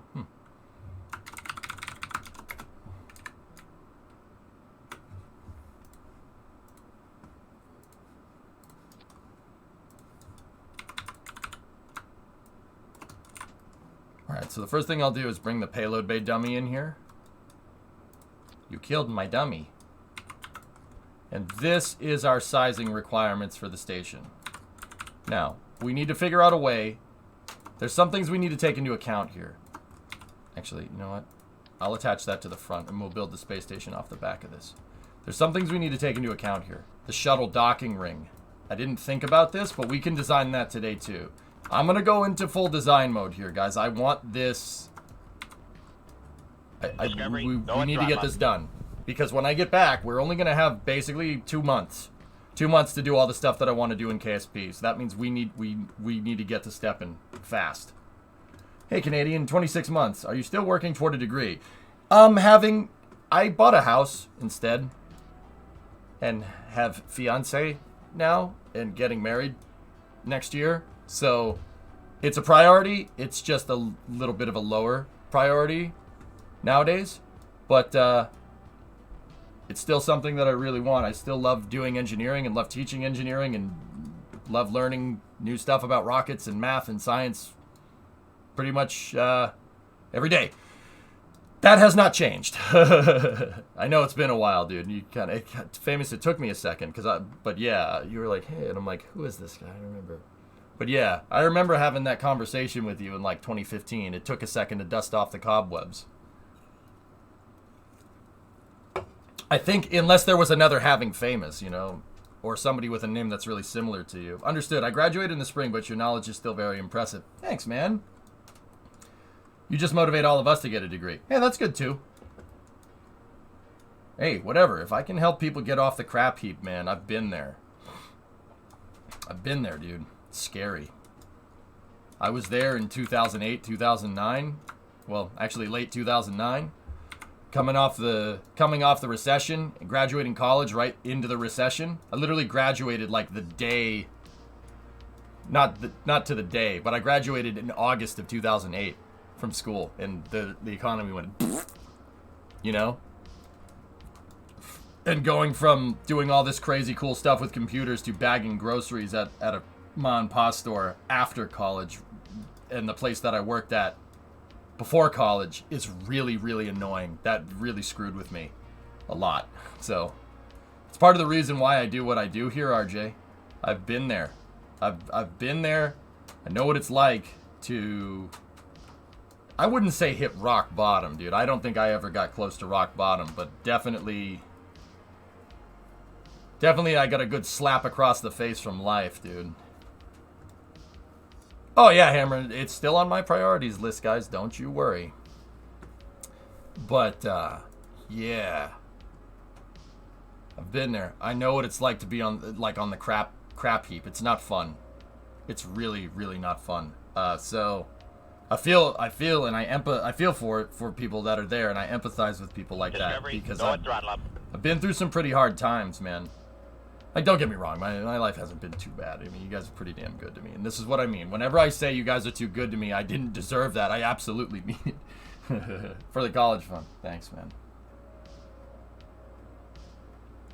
Started civil engineering in 2020. Watching your streams has been a motivation ever since. That's cool, Kays. That kind of story, dude, those kind of stories make me happy, dude. Because I know what it's like to be there and just not know what to do. Like, what do you do? Can I get a mod list? Yeah, man, of course. Actually, Hypersonic, you reminded me. How you doing? You doing okay? You're doing better nowadays, right? I mean, I see you in chat more, yeah? Discuss this in the past. You'll get there. Get the life stuff out of the way, and then you can focus easier. Hammer nails, yeah. Dudes, like I said, it's a priority. It's still a priority. Abso-freaking-lutely. Stream literally woke my interest in science that I never thought I had. Right on. Good. Good. Good. That's a good thing. Hey, thanks for asking. Sure, man. I'm okay. Yeah, I remember I called you about a year ago, Hypersonic. That actually, well, it was 11 months ago, but yeah. That's good, man. That's good. Another viewer came in a little while ago. I won't say who. He shot me a message. He's like, dude, my dog just died. I'm like, yep. Yep. I got you. I will be your emotional dumpster. It's totally cool. I'm totally good with that because I've been there and I know what it's like, and it's not fun. It's not fun. Life kicks you right square in the crotch. It does that, and you don't know when it's gonna happen either. It's just like you're blindfolded playing Rochambeau, and you're just gonna get freaking gut punch or kicked in the balls. Like, it's terrible. That's why I'm like, nope, not doing that. You have to work. You have to go back to school. Trust me, you do not want the alternative. That's not fun. A lot of us have been there. You know what I'm saying? Dude, that really cuts deep, man. You know? What, you're spewing all this knowledge and you don't have a degree? Just listening for 5 minutes, I wasn't sure you were... I was sure you're absolutely proficient in engineering. Yeah, Billy, I'm self-taught. Yeah, self-taught. I read engineering books for fun because I'm a nerd. Yeah, I don't know what that's about. I don't know why I like space so much. I just do. And I guess that coupled with the motivation to never be even close to hitting rock bottom ever again kind of really is a potent force. But yeah, I mean, Hammer Nails, I'm persistent, dude. I'm a persistent guy. I stick around. I'll see things through. It'll take me a second. It takes me a while, but I see them through. At least I try to. I try as hard as I can. Sometimes you still fail. Show him the engines book. Oh, gosh. Show him the imports right now. I have this on my desk, and I read it for fun because I'm a loser. But yeah, no, I got a lot of people fooled, Bill. I'll tell you that. Like, yeah. But the book, that's my Brobel. When do you install mods like Scatterer, do you have to get the default config mod too? I think so, Hypersonic. I've literally only installed mods on this once, and I had chat looking over my shoulder, so I'm not really sure what I did, dude. Okay, anyway, so here's what we're going to do now. I'm going to go into my old Kerbal saves here, and I'm going to pick apart the old station modules from the last mission mode. You say read for fun, but how do you think those engineers are trained? They read the book. Yeah, Dino-san, true that. If it's one thing that I've learned about engineering, dude, like, and this is going to sound like stupid self-help nonsense, but engineering is really a mentality. It's a mentality thing. It's not so much just, like, you can learn the math and stuff, and that's all fine and dandy, right? But you really have to think about what you're making when you go to make it. It's really... And I think this is instilled, like, I've done basic engineering. I did basic engineering, like, design classes in high school, and in middle school and high school. And I even remember, like, that's the kind of stuff they really try to drill into your head, how to think like one. That's really hard, man. It is a really, really hard thing to do. Like, it's difficult. Like, a lot of people ask me, like, well, dude, you just make some space station modules. No, I'm not going to bust something out in 5 minutes and then know it's going to break. Screw that.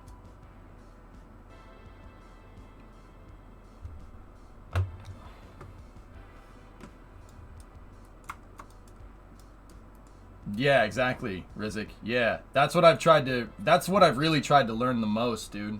I'm still not good at math. I would call myself not really proficient. I'm not really proficient in calc.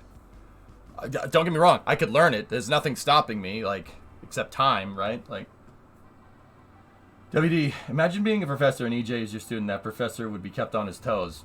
Yeah, I don't know what I would do in that scenario, WD40.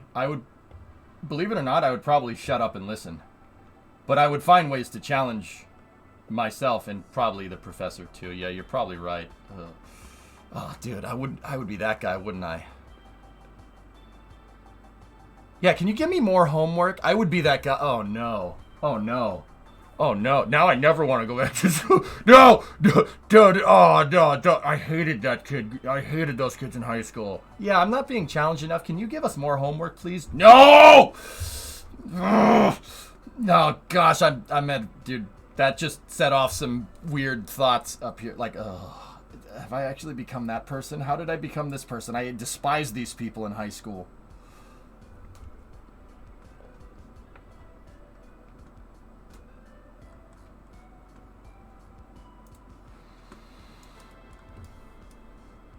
Professors like it, though.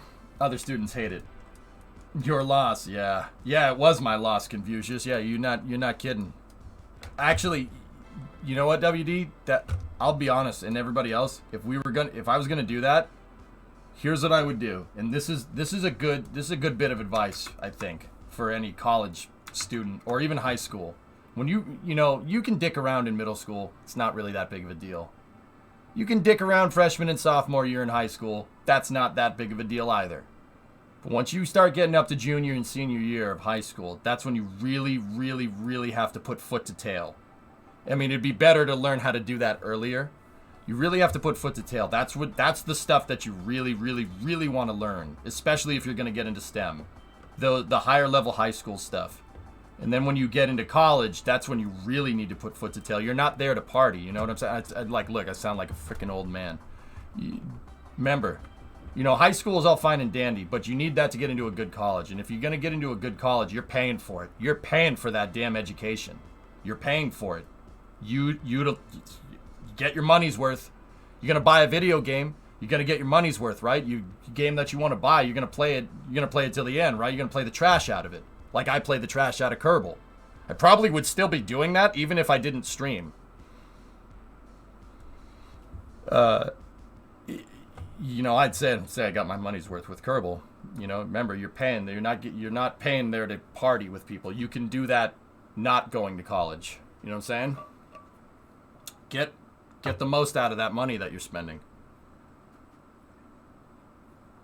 11th is the hardest grade, and I had it during COVID. Yikes. My older students coming back to college are some of the best hardworking students. Bingo. Yeah. WD, that's what I would be. I'd probably challenge the professor, but not in a dick way. I would sit and I would listen, and I'd try to absorb as much information as possible. And this is this mentality thing that we were talking about, dude. I would absorb the information, and I would try to learn it and grasp it and really understand it to the point where I could teach it. I firmly believe, WD, that you don't truly understand something unless you can explain it to somebody. Yeah, and I'm pretty damn good at explaining it, you know what I'm saying? Like, I would get to that point, dude. I would get to the point where I could teach the damn class. That's what I would strive to do. That would be my benchmark. Don't get me wrong, I'm not trying to... I wouldn't be like, hey, professor, I'm coming for your job. No. It's not about your professor. It's about getting in what you put, getting out what you put in, you know what I'm saying? Higher engineering studies are really, really difficult. Yeah, Monica, but the fact is that anybody can do this if you work hard enough. Bingo. It really comes down to who's persistent enough. That's it.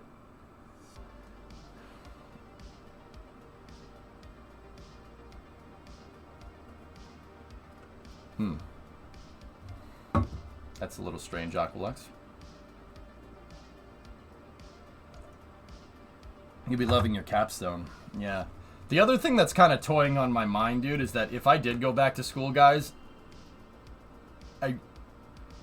if I had to choose, if I did go back to school, I wouldn't stream. Streaming is a distraction. School, I would really ideally like school to be my #1 priority, but if I could just money printer go burr, that's how that would go. So I'd have to find a way to figure it out,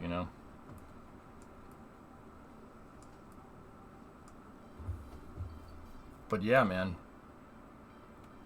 Yeah, I would be a lot for the damn professors, dude. That's for sure. I can say that with confidence. By the way, you have permission to say go Bruins since they wrecked the Lightning yesterday. Dude, WD, like, is it bad if I'm, like, simultaneously super happy? I mean, go Bruins, absolutely. I'm simultaneously super happy that the Bruins are doing well, but I also don't trust it. You shouldn't be doing this well right now. If they're doing well now, that means they're going to get railed in the playoffs, which I'm kind of worried about. But morning study streams? Yeah, maybe, Aqualux, yeah. I'm a Sens fan. My life is pain. Even the fun stuff has become pain. Everything is pain. I feel you.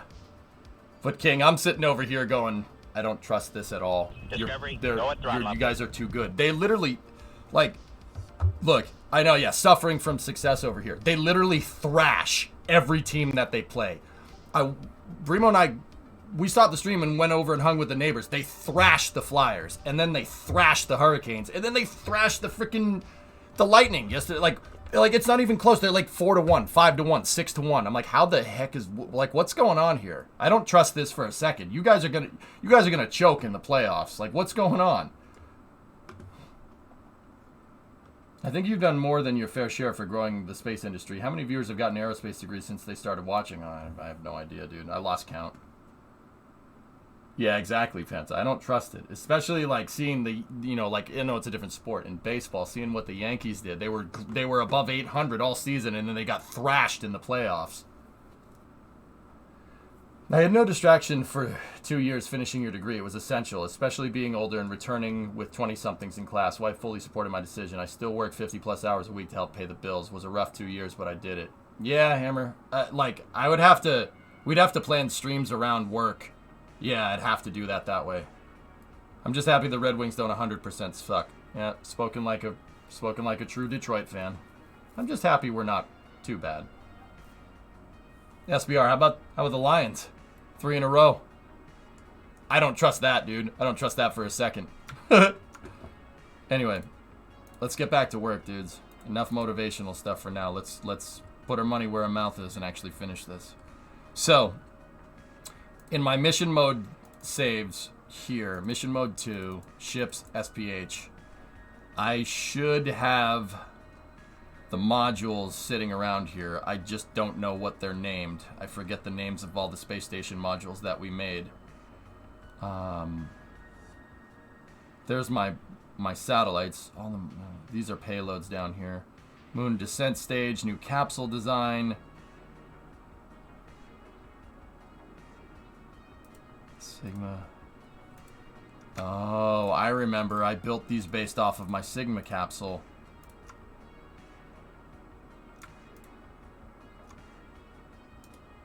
Okay, copy, and then put all of this stuff in the new engineering mode save. There we go. All right, let's go take a look and see what we have. I don't know.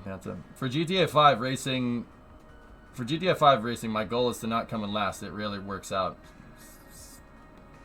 And anything that's hard to do is going to be hard to do. Or anything that's worth doing is going to be hard to do, dude. That's why I still sit here and still race I still sit here and race all the damn time, even though I suck at it.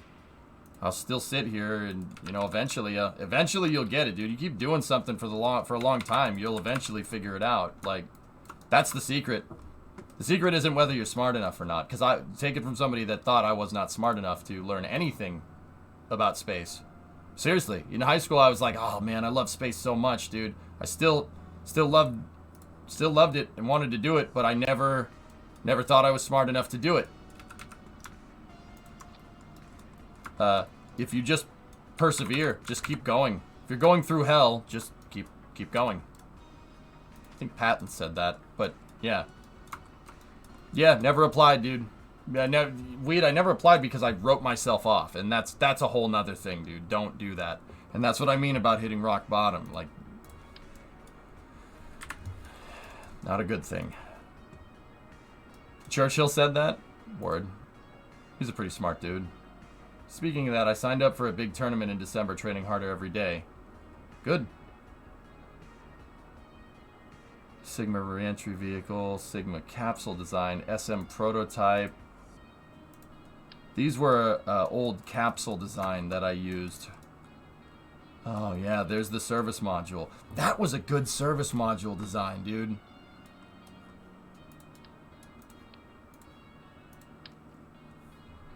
I remember this thing. This was a great service module. This would go great with a capsule. And I think the capsule that I was working on, it was a 2-person capsule. There for the mission mode saves. That was a good, man, that was a good design. The service module, at least, was really, really nice. You want to hear about rock bottom? Come chat with me for a while. Yeah, public, I know. I just try to arch my shoulders. Yeah, man. No, I know, dude. I've heard all your stories, man. And a lot of you guys have it way worse than me. That's something I've also learned. That shut up. There are people that have it way worse than you. Stop complaining. For real. I'm not public. I'm not saying you do, but you know, you gotta keep it in perspective, dudes. Where's that fairing? Oh, there it is. Nope. How did I do this? Anyway.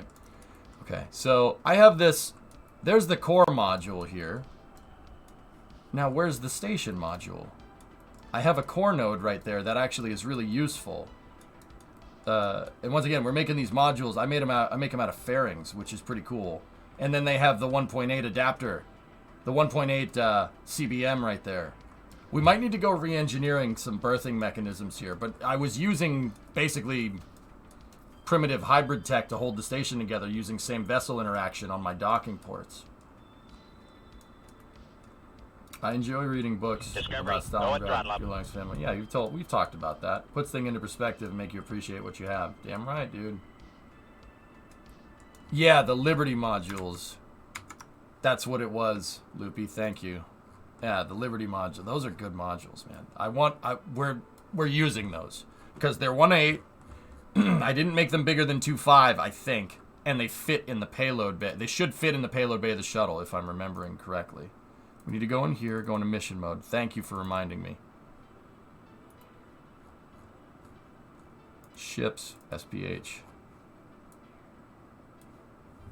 Liberty module, Liberty Space Lab, Liberty Station Master Model. Sweet. There we go. All right.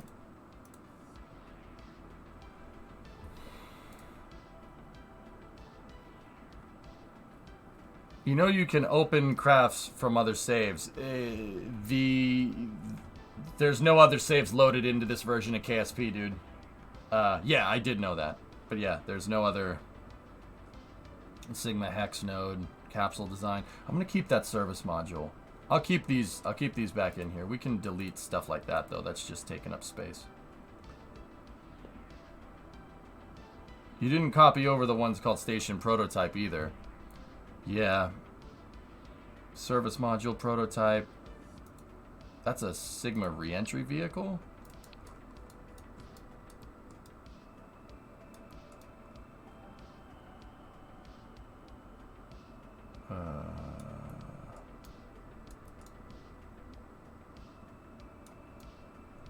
Re-entry vehicle. RV must mean something different here. Yeah, it's got to be a resupply vehicle because it has the core. It has that hex core attached to it. All right, let's just leave that. Let's don't save. I was gonna say, yeah, resupply vehicle. Yeah, thanks, fellas.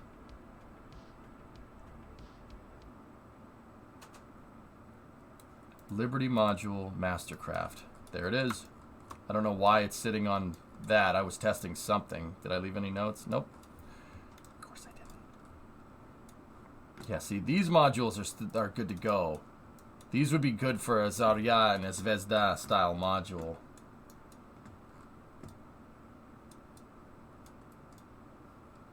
Yeah, okay. We might need to do some modifications to it. So what I'm going to do is get rid of that, and then where's the... What's the core? What's the root? The root file is that fairing. Oh, okay. I guess I didn't want to do a reroute on it, so I'll just put that in here. This is MM2 Liberty Station. We'll just go Liberty Module. Space Station Module Original Design from Mission Mode. I'll just say MM2 save. I'll know what that means. Okay. Can we picture-in-picture the Artemis video? Yeah. If you want.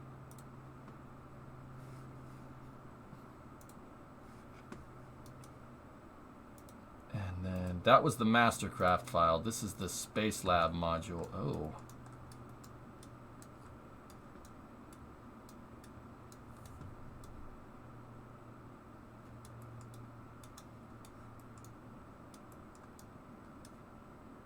Payload bay? The SSTO. Yeah, I was planning this for the... This was the first, one of the first SSTO payloads, the Liberty Lab module.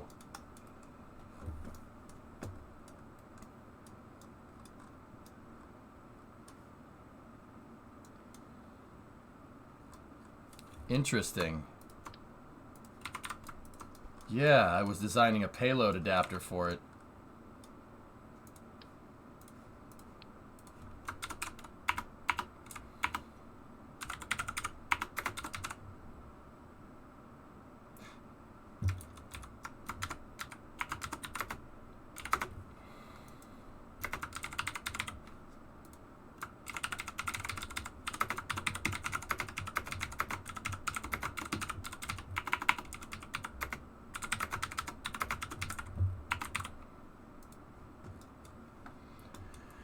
Do you think a Starship analog could have a role in your new mission mode? For deeper space missions, perhaps? I really wanted to build STS. So probably not, dude. Here's the master model. This is how Liberty Station was. This is basically how we left it in the mission mode save. Oh. Yeah. Oh yeah, the transfer vehicle. The transfer vehicle. Yeah, I remember this.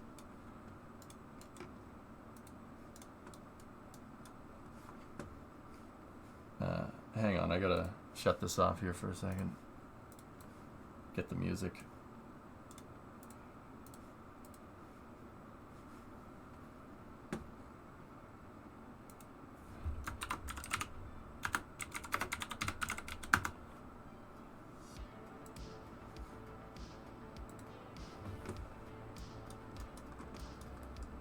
Dude, man, I don't know if I was just grinding out stuff like so much during the mission mode save, like mission mode 2, like those rules were so hardcore. I still kind of want to go back to doing it, but that SSTO blowing up on the pad just got me, dude. I had a little bit of a break, like it messed with me.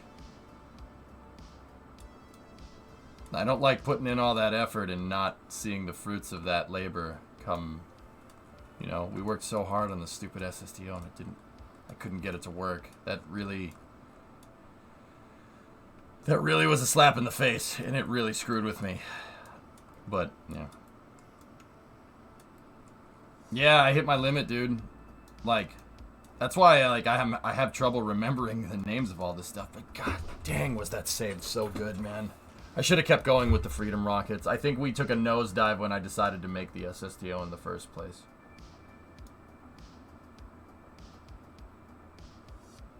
Passing, it's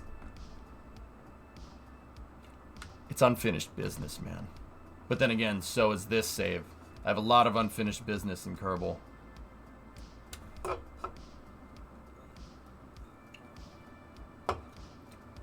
Yeah, no, I know, King, yeah. I would really like to go back to doing that. The one that got away the most, though, was the shuttle.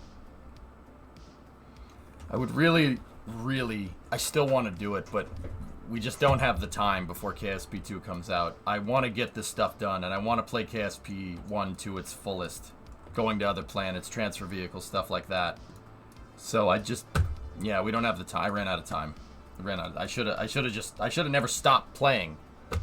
About a year ago at this time, I just said, I can't do this. I can't do this no more. That, the holidays and COVID and everything, like, dude, yeah, it really got to me. Like I said, I had a little bit of a break. I needed to stop playing. I needed to go play other things for a little while. Yeah, Platinum, exactly. I have so much unfinished business. This save is supposed to rectify all of that. Now, don't get me wrong, it's not going to rectify the pads or anything, but... Okay. I think I have enough to go off of here. It took you a decade to burn out. You wait, like... I don't know, man. I wouldn't even call it burnout. I still wanted to play Kerbal. It's just... I can only fail so many times before I'm just like, frick it. I can't, it's really throwing in the towel, dude. It's not really burning out because, like, look, I still want to play. Like, I came back, like, and I still want to do this, and I have no intention of stopping anytime soon. But yeah, yeah, exactly, like a mild traumatic experience, dude. Like, I couldn't play it. I wanted to, but I couldn't do it. It's messed up that this game screwed with my head like that. Ugh. But then again, like I said, those rules were tough, man. Yeah, Pigzig, that would be kind of cool. For what it's worth, that KSP Downtime had some great games to watch, including Timberborn. Yeah, yeah. Big Jungus would work in this save without the pad, just saying. It would. With a complex GSC, you were asking KSP to do more than it was capable of doing. And you know what sucks, Jim, is like a couple months later, I figured out hybrid tech. Hybrid tech would have fixed like 90% of the problems with the SSTO pads. And we proved that. We proved that with the freaking small SSTO. I modified the small SSTO's pad to use hybrid tech, and we launched it multiple times. Brought it right back down, put a new payload in, launched it again, multiple times, no problem. Easy peasy. It's really, really frustrating. That's really frustrating, man.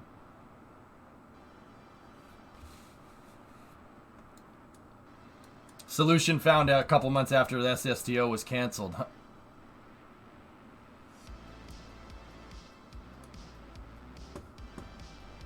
What the hell?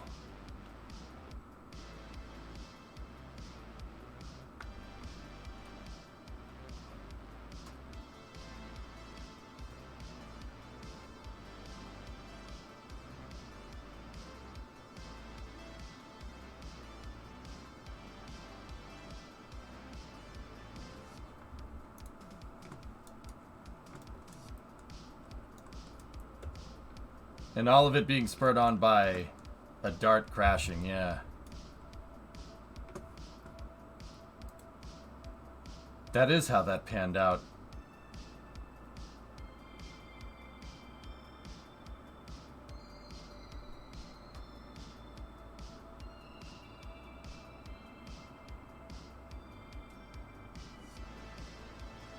I don't like that at all. See what I mean about unfinished business? I can't, dude, I can't let that slide. What, you know, I can't, dude, it's unfinished business. I can't let it slide. I can't let that slide. Don't get me wrong. We're still gonna do what we're still doing what we're doing with the shuttle now. Yeah, we're still doing that, but I can't, oh, I can't let that slide. I can't do it. I can't do it. I can't let it slide. Well, I aim for realism, S. I aim for realism with the Mission Mode 2 save. And the reason why I have this incessant need to build pads is because one day I realized I knew nothing about them. And people were asking me questions about the stupid pads, and I knew nothing about it. That's the honest truth. And I was like, I don't know anything about this. I don't know how this works. And I can't answer questions about it. So I used Kerbal as a tool and set up what I thought were the right parameters to learn. I mean, that did work. It worked. I learned that engineering a new launch vehicle is not difficult. It's engineering everything else that goes with it. That's the hard part.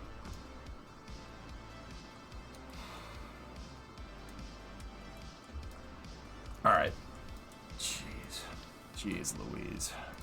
That's, dude, even now, that's screwing with my head. Like,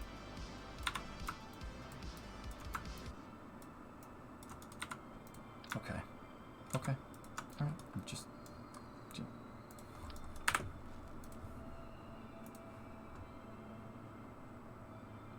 I wanted Mission Mode to be more like shareholders, but we ended up designing by committee, and that didn't work.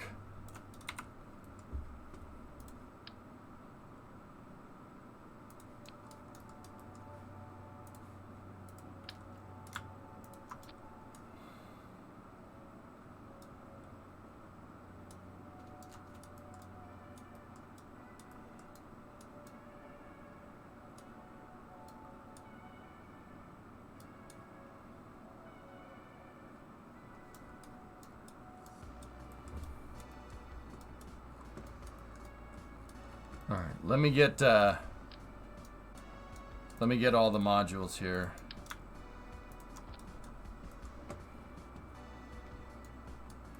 Ugh.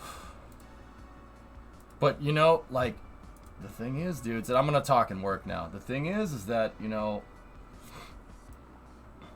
dude, you wouldn't be able to pay for that kind of, seriously, you wouldn't be able to pay for that kind of experience, man. You know? Like, I'm not gonna sit here and say that that's industry experience, but hey, it gives me a pretty damn unique perspective on things, don't you think?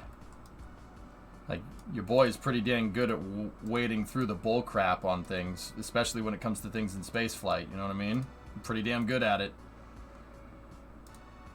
The reason is because I've exposed myself to so much failure. I know what failure and excuses look like in spaceflight because of the mission mode saves, and I don't know how to feel about that, but it's the truth. Yeah, pretty much, Weed.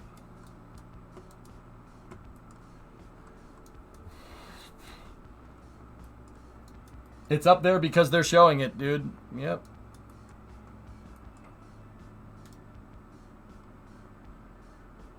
Okay, I gotta stop thinking about that. It's messing with me too much.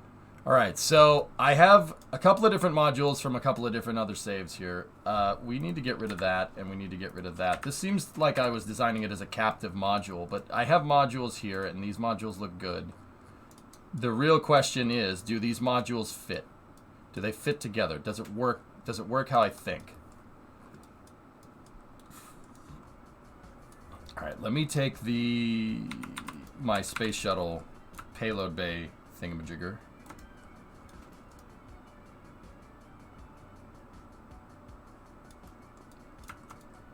Okay.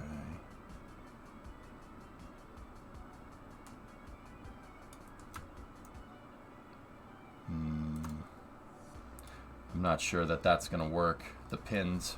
Alright, hold on.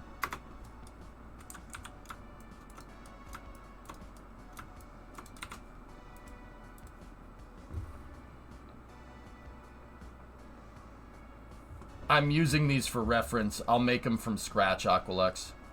Yeah, I'm using them as reference. This stuff will work. And I could just throw these in the shuttle payload bay if they fit. We just dock them in and launch them.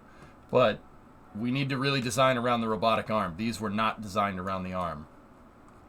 But don't get me wrong. This is kind of... When you already have kind of something like a blueprint where you can derive a design from, it's not too bad. I should be able to remake this quick, like I remade the shuttle quickly. So, let me just put my head down and get this done. So the first thing I got to do is, I'm worried about the pins, Hellfish. I don't think the pins are going to work. So I'm literally just going to take the Liberty Lab module and see.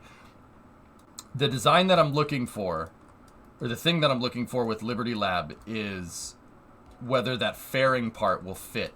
If I have to redesign the station core the core module station diameter, it's going to screw with the design a little bit, but it won't be too bad. I don't think. Yeah, it's live, Spiffy, yep.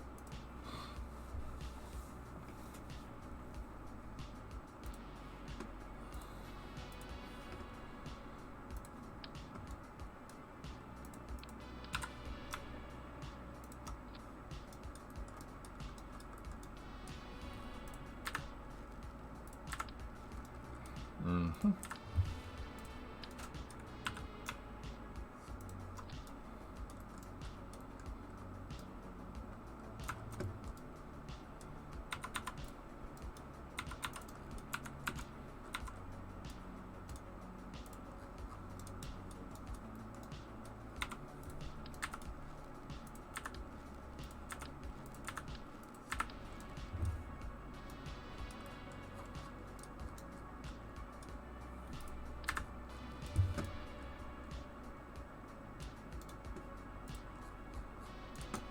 All right.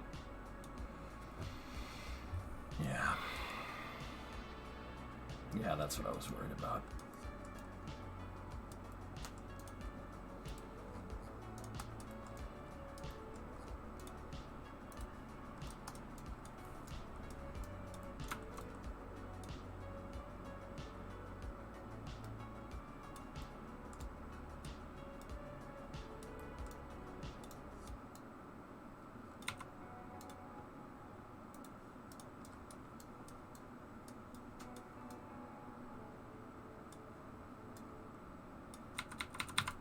don't know where the heck the root part of the station modules actually is, but...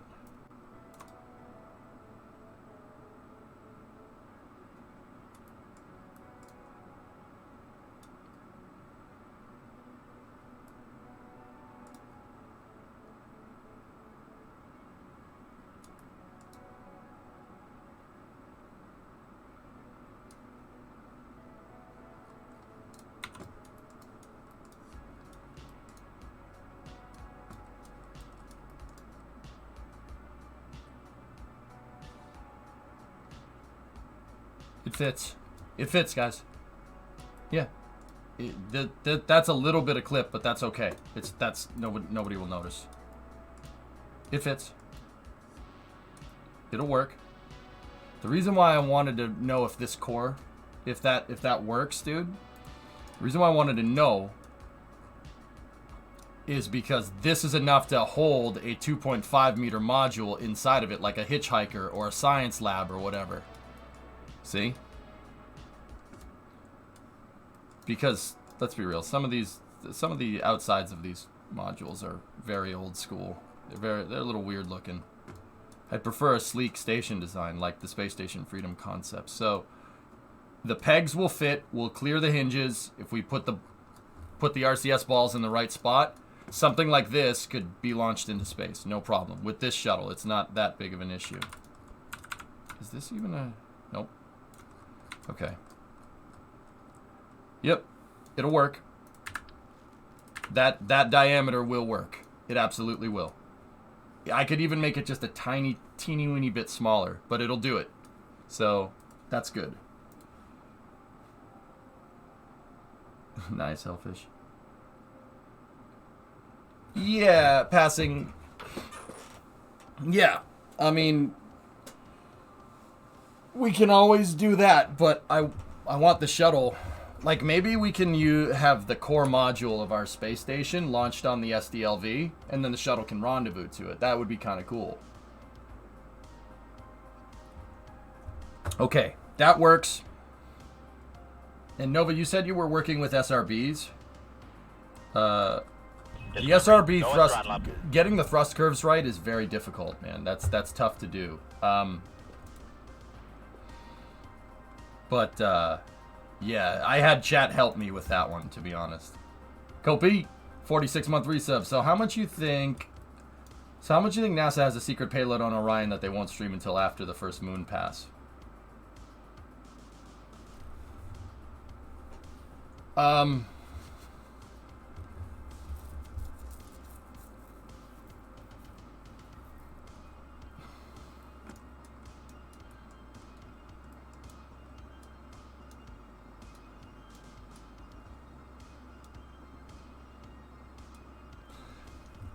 don't think there's anything classified on there. I think, honestly, it's proprietary at this point. Proprietary and ITAR. Now, here's the thing. They're intentionally vague with ITAR on purpose. They're intentionally vague. They don't say what's ITAR protected and what isn't. They've gone into specifics a couple of times, but even that is OPSEC.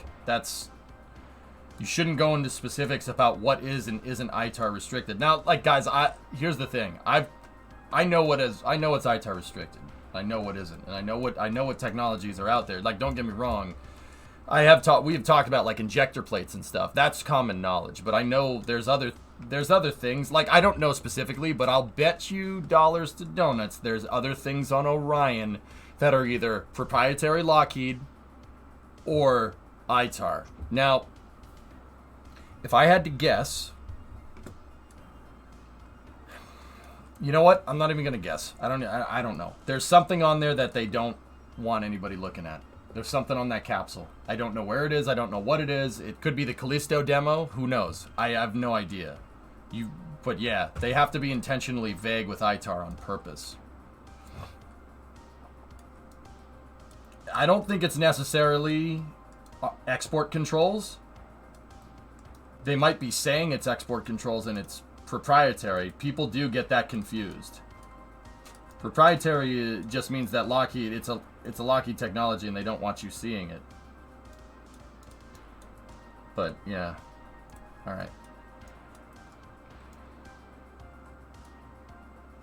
Okay, I like the service module, but we don't need that. So, we need a core module. Do we want the our Direct Ares 5 SLS thing to launch a core module? And if so, what does that look like?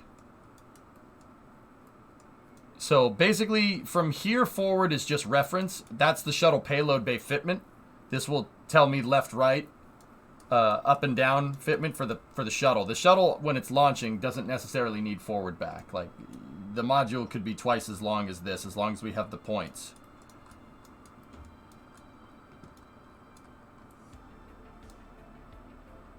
Yeah, that's a live shot of Orion out in DRO.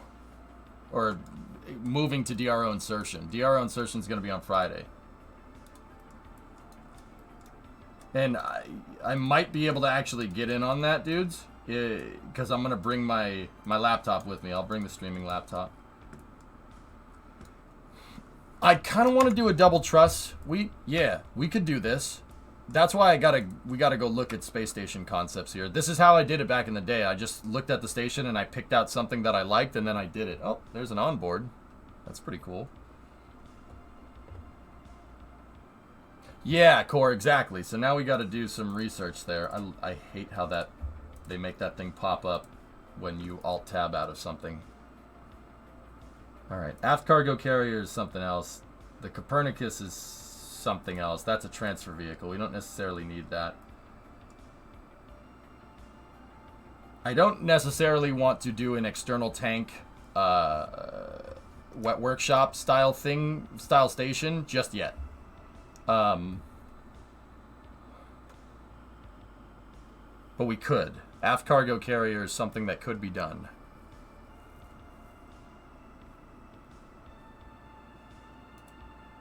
All right. Get rid of that. Let's just go back and look at different space station designs. Yeah, core. That's part of the reason why, and people have, I think you asked me, why do a dual keel? Because if I do a dual keel, we could just go and attach the external tanks to this and add a refueling station to this, which is basically what I want to do.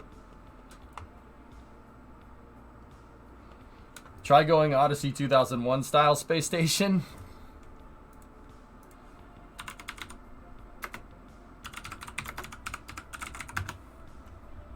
The donut?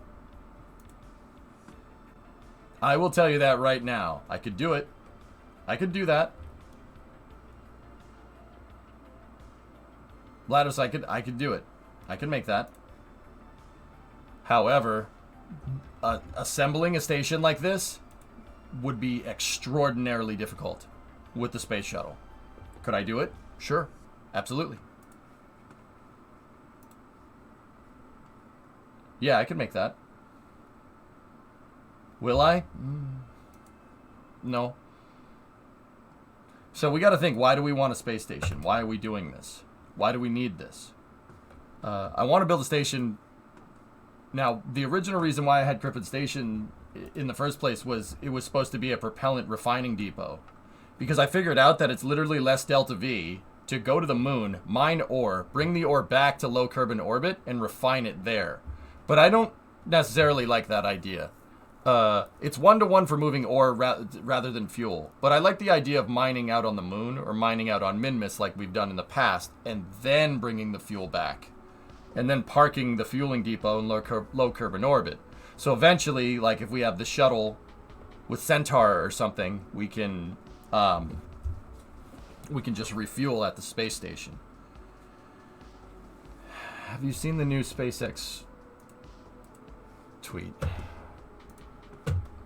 No, I haven't. Is it something important?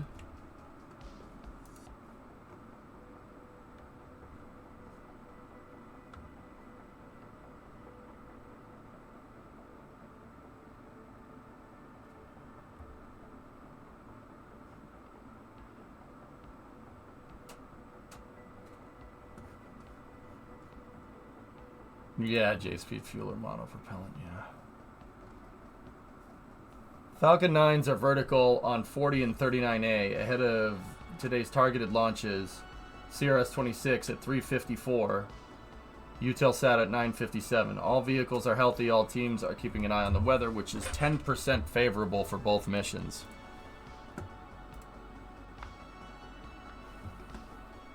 Yeah. Also, there's this picture that you guys might appreciate.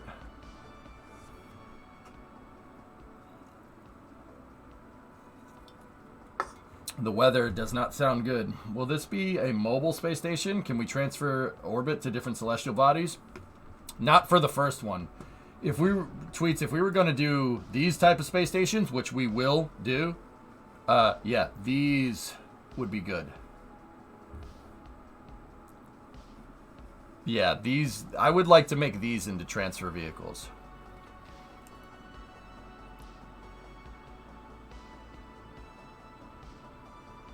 Jesus, Pixie.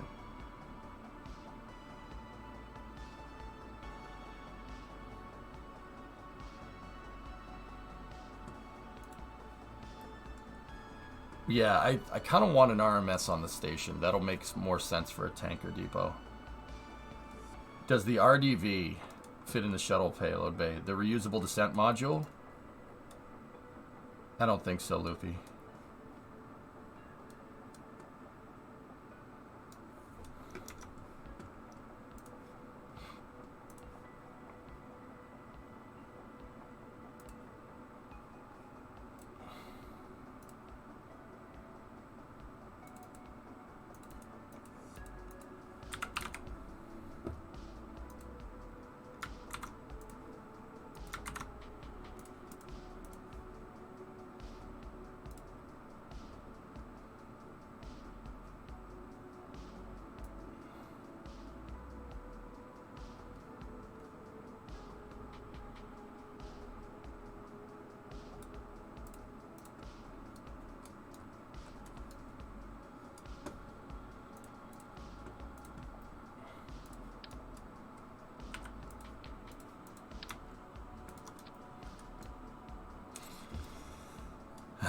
That's a shame.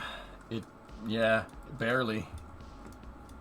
Barely. It almost does, dude. That's very close.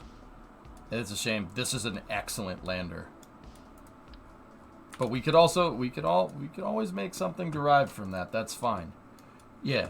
Just on a side note, fellas, what I'm doing here is a lot of theory crafting today. This is a lot of theory crafting. The design is coming, you know? Yeah, I use that in career mode. It's a great lander. I would really like to bring back Moon Crane for the moon and for Minmus. I really want Moon Crane back. Moon Crane was an excellent design. We will use that. Those things were great.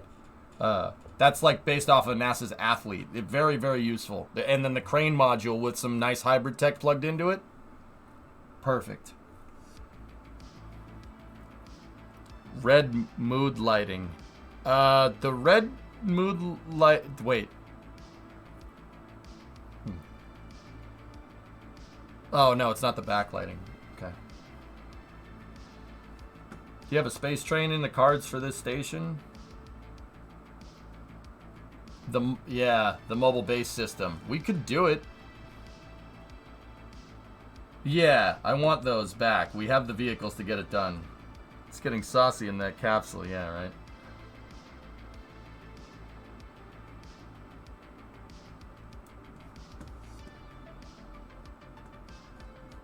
Rizik. I mean, because that kind of happens no matter what.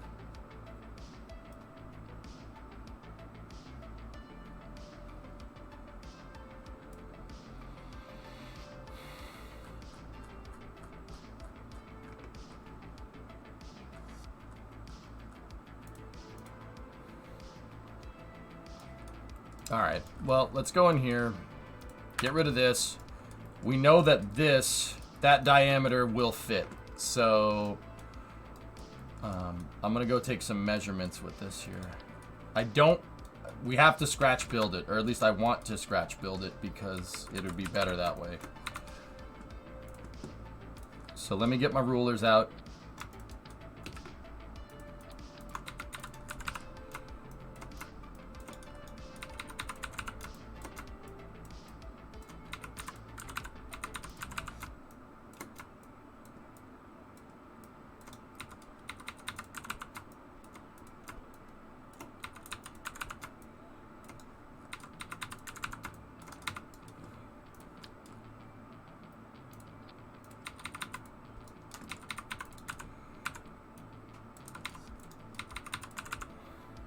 So what I like to do is, if I'm measuring fairing sizes, I like to take 2 cubic octags and strut them together and then move this way. And the reason why I like doing that is so we can make a ruler. Oh. Okay. Liberty Lab didn't like being sub-assembled like that. Should we still pull up the hierarchy visualizer just to see how much work actually needs to be done? We could, sure.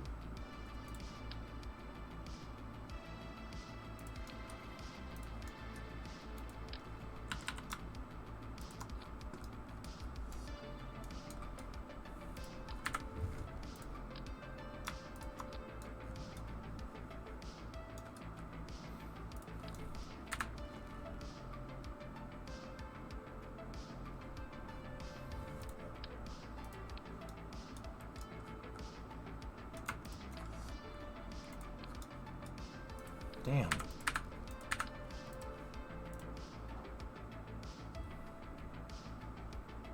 How would you turn the KSP external tank into a large hab? I like the idea of riding that all the way to orbit with protected thrusters on it, jettisoning in a jettisonable aft cargo carrier. Build it to hold like 10 Kerbals or something as a habitat and connect science modules later. Hellfish, how would they do that in real life? We talked about a little bit earlier. How I'm going to do it in KSP is my external tank has a lot of empty space in it because I made it proportional to the real amount of hydrogen that the real tank carries, right? But the fuel in Kerbal can be stored at a much different density than hydrogen, or much different pressure, I should say. So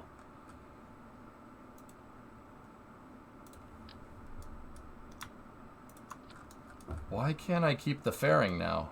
Why does it keep deleting the damn fairing? I don't understand. Yeah. So I have extra space in the tank. Literally, we will make a version of the shuttle with the aft cargo carrier, and I will just cram that extra space inside of the tank with hab and science modules and stuff. Yeah. And then just put an airlock on the back. It should be an all-encompassing vehicle. And then maybe the shuttle can carry a docking ring or a solar panel module, and, you know, we can install that on the back and then dock the shuttle to it. No moon update? No, but we have the footage up there. We need a model with mud flaps, indeed.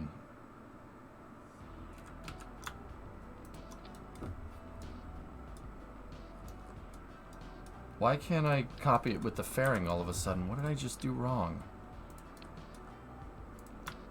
Does that have the fairing? That doesn't even have the fairing.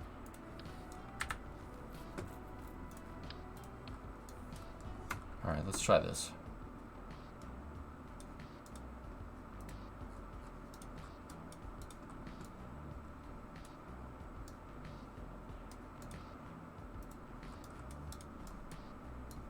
If it's attached to another fairing and the fairing's hollow, that should do it.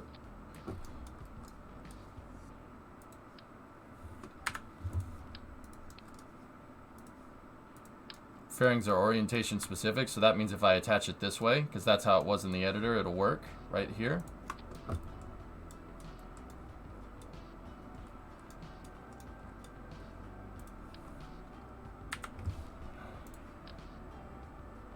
I really need that size right there. That's kind of important.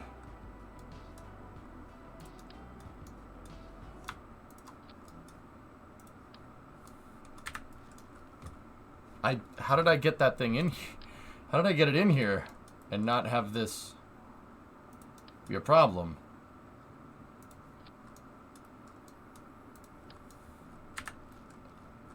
I already did that, Olivia. Yeah. Huh.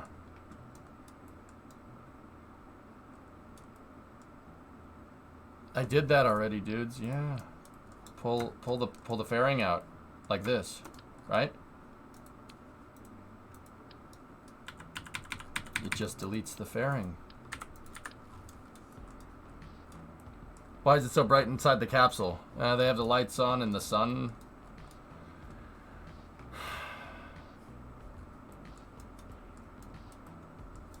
You know what? I got an idea. Is this thing over here the right size? Let's get that on the center line.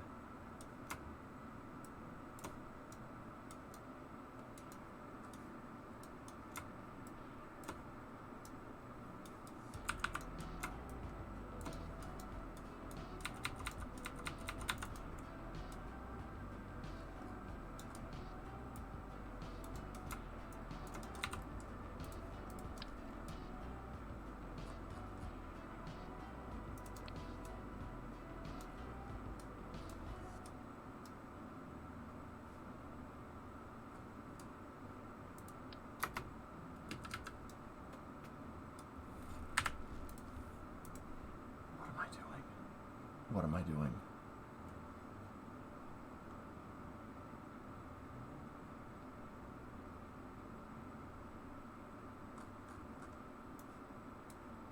I'm all screwed up today. This is not a good day to have brain fog.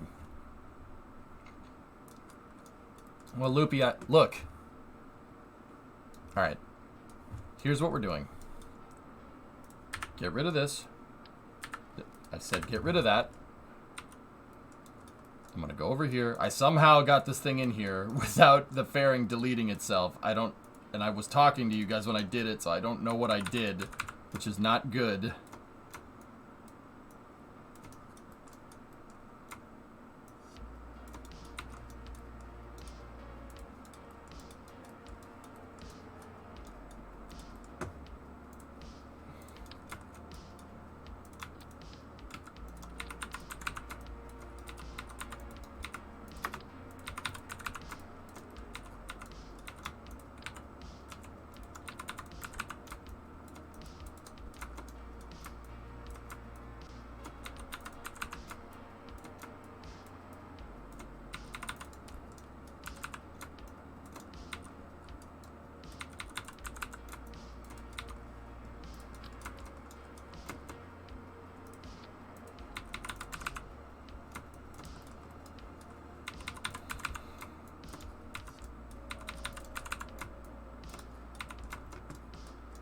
Yeah, banana time. I still haven't fully figured out why the fairings do what they do, but it's okay.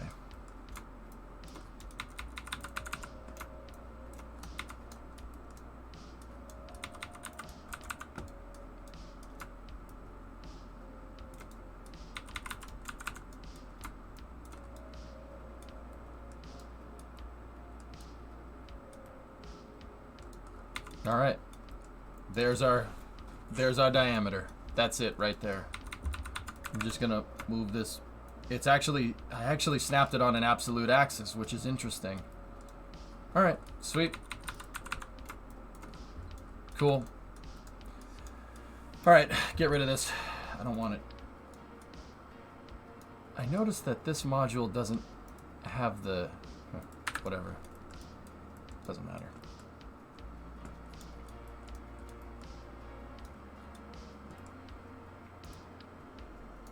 And I do believe that this one is the same. Of course it deleted the fairings. Why wouldn't it? Okay, cool. Get rid of that, get rid of that. Alright, save. Save it. And this is sub-assembled, so dump that as well. Alright, cool. Make this as simple as freaking possible. We have our diameter. That's the fairing diameter of a module. Now, okay, so now what we need to do, we know that'll fit, we have that. So that's our core modules, right? Like we can make these style modules here. Like, no, not those. I'm gonna get rid of that for now. That's a sweet picture of Dream Chaser. These core modules you can fit together, but we also need to make sure that we have an orientation mechanism for these modules, okay? So if we wanted to do something like this, which is what Space Station Freedom was going to do, they were going to build like 4 or 5 of these core nodes and then connect them together, have module, science module, cupola, all this other stuff. This basically did happen. I mean, they did most of this, but not nearly to the extent that they're, you know, they made about half of it and then said, yeah, it's fine.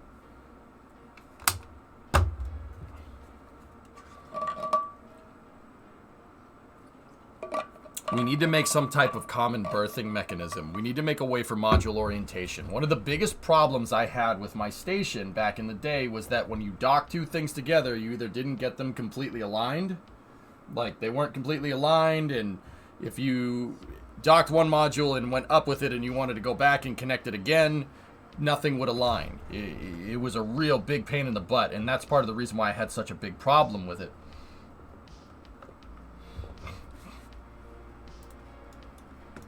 Now we have angle snap. I'm talking about assembling the station up there, man. So, we need to come up with some type of mechanism. Now, the module that they use, or the type of mechanism that they use to join space station modules together, the thing that NASA uses is called a common berthing mechanism. CBM for short. There are two types of CBMs. There's active, passive, and then there's axial and radial.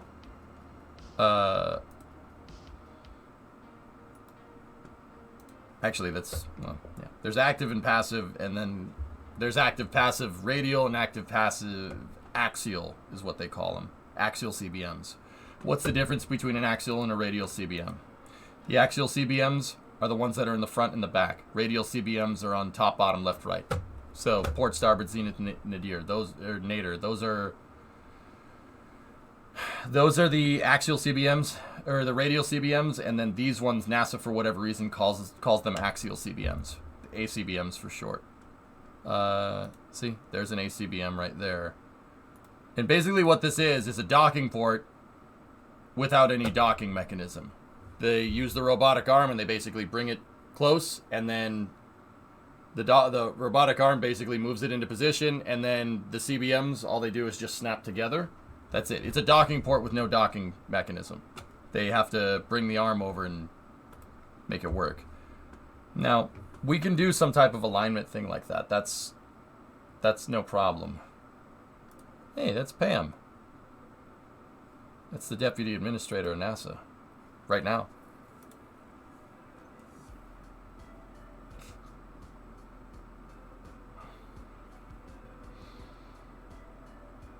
Port rotation should solve that issue? Yeah, but you guys aren't taking something into account.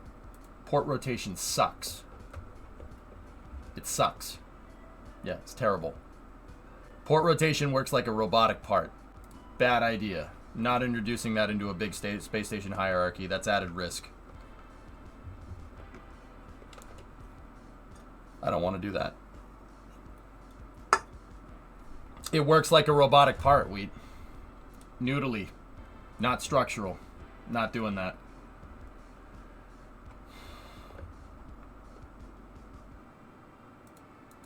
Yeah, there's the cover for it.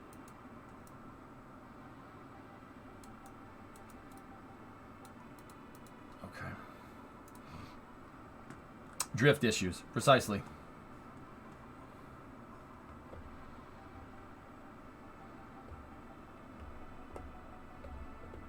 Wouldn't it be fine once you lock it after the initial adjustment, especially with hybrid tech CBMs? So, Loopy, my question back to you is that, yeah, it'd probably be fine. So if I'm using hybrid tech if I'm using a hybrid tech if I'm using hybrid tech to lock into a berthing mechanism in the first place, why would I use docking port rotation? Hybrid tech is way more precise. Like, way more precise. Like, way more precise. I don't need to use that, and I don't want to. I don't want to bother.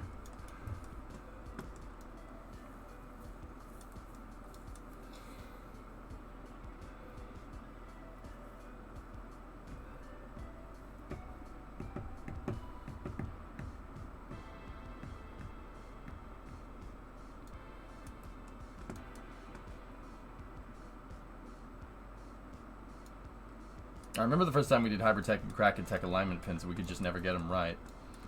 And it will always still be minuscule amounts and off, and it bothered you. When did we do that, Loopy? I don't think I ever used hybrid tech to hold this stuff together. I did use KRAKEN tech with pedals in the past, trying to emulate their systems, but I'm not going to emulate their systems. I have my own way of doing things.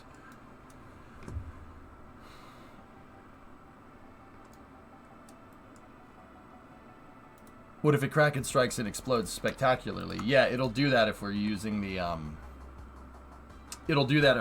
the rotating docking ports. Yeah, I don't trust those things. I don't trust them. They drift. No good. Several saves ago, but we did Kraken tech with octags for alignment and Yarg welding.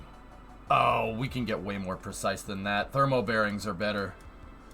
So let's design the berthing mechanism here as well. So that's what I'm going to do. Take this fairing. Don't stage the fairing. Hey, Cyborg. I saw those pictures you sent me, dude. Very cool. An F-175 RC car. Oh, that's neat. Yep. I can't afford that. Pretty cool, though. Yeah, Yarg welding was not a bad idea for the time.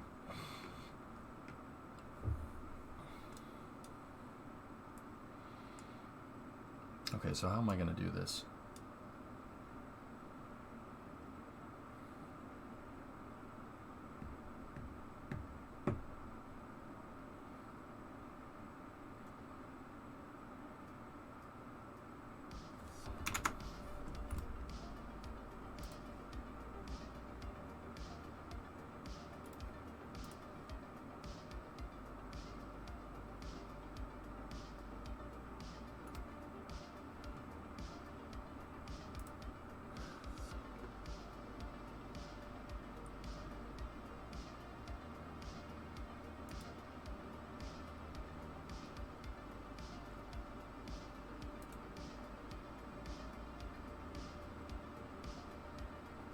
Okay.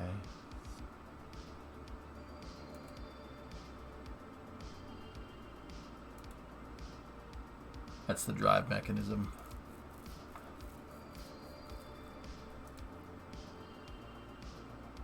Okay.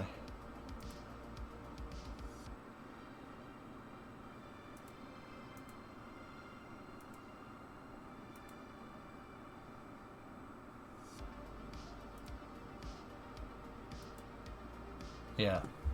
Yeah. All right. Cool. I'm just gathering here. Give me a second. Yeah, there's the pedals. And there's the latching mechanism. Capture latch is not capture ready. We don't need to do that. We can use toggleable Kraken tech to hold this stuff together. All right. Let's go. So I'm thinking do something like this. Right. There we go. And then flip this around.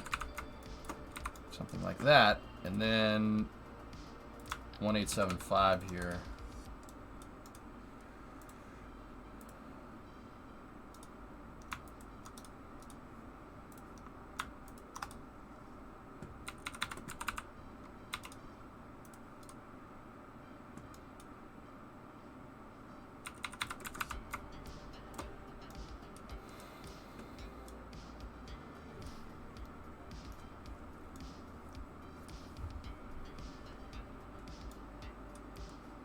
Pretty much what I'm going to do, Oculus.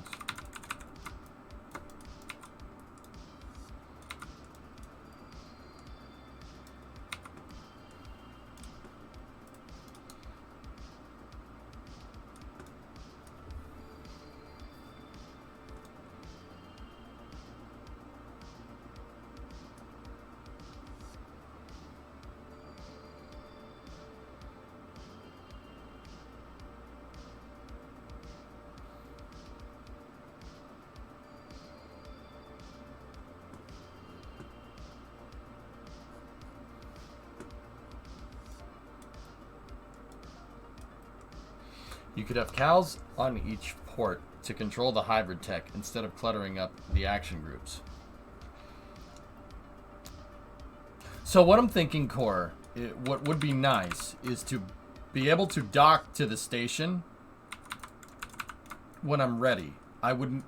What the berthing mechanism does is it aligns everything and then it clamps it and then you can open the door and dock to the station, right?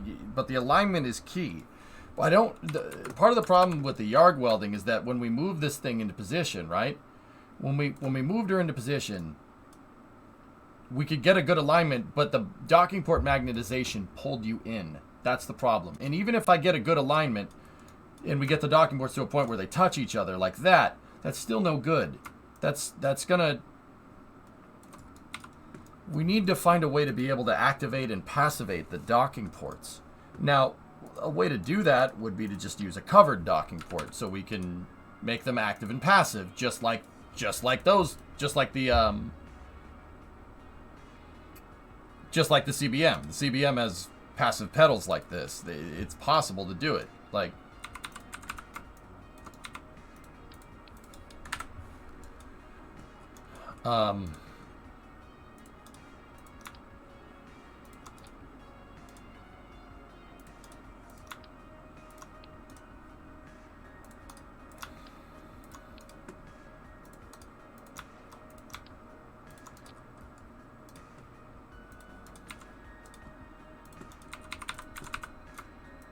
but I've never really studied how to do this. Like, and by studying how to do it, I never really saw how these docking ports go together. I hate that the pedals move out like that. That's really annoying.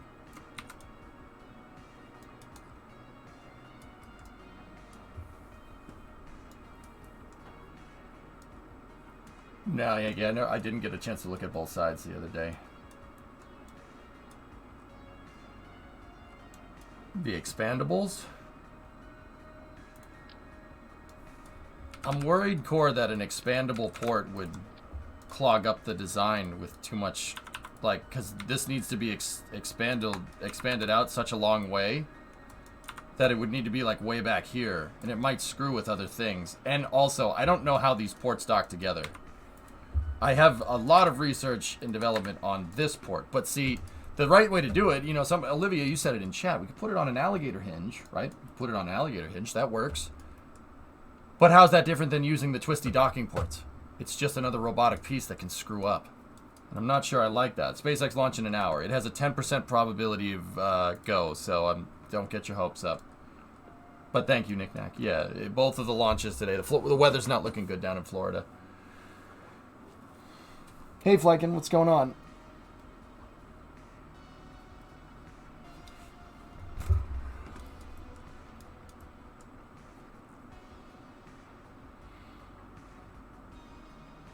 Squall.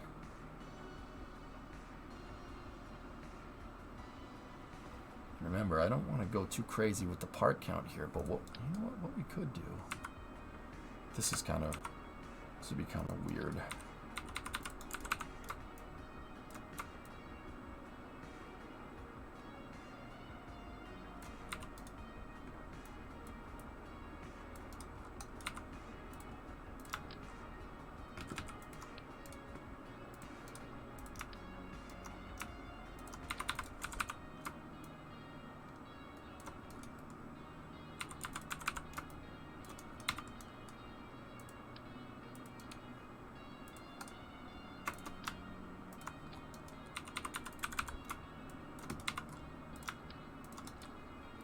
We could put those hydraulics on, we could put the robotics on there, we just take them out of the equation. Take them out of the main hierarchical line.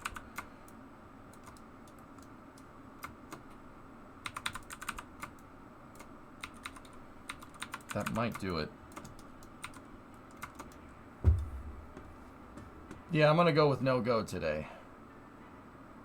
Yep.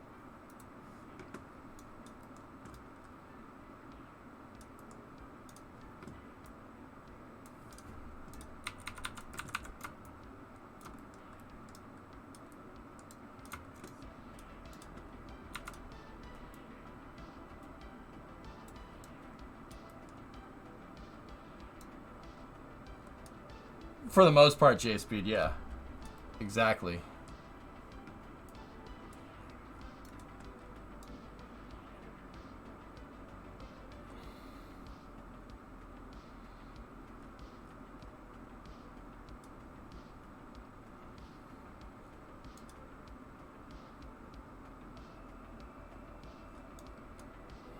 All right.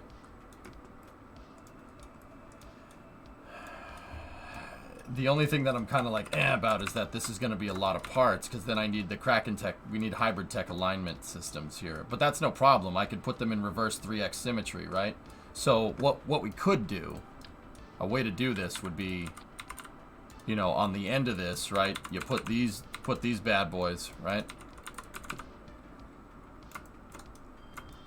I'm prototyping out docking ports for my space station modules, guys. Oh, lost the feed.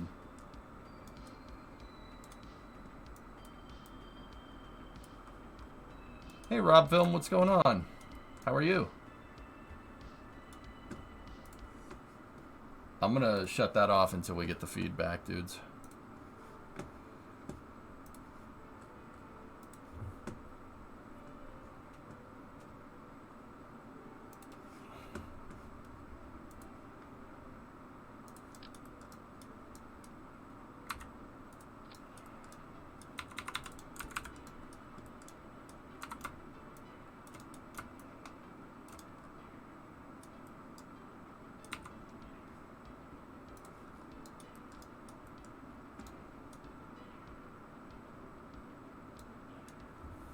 Could we use a piston head to cover the docking port until we're aligned and then slowly retract it and let the magnetization pull us in? Well, that was kind of the idea with this.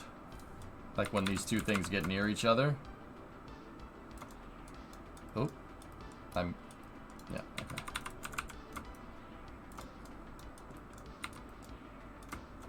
Right, when these two things get near.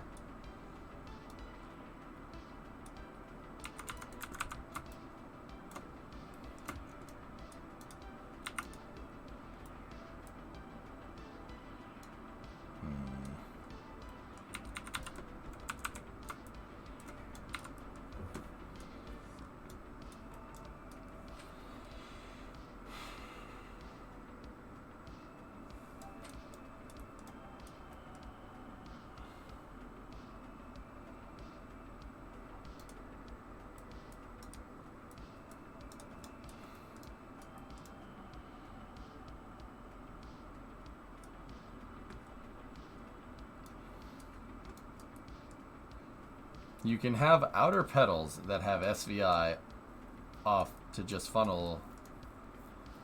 Then you can't undock. Wait, no, because you, yeah. How are those hooks you used on the launch pad? I never really got those to work right, Fleck, and I would use an auto strut to hold the vehicle to the pad. And even then, that was still a little bit jank.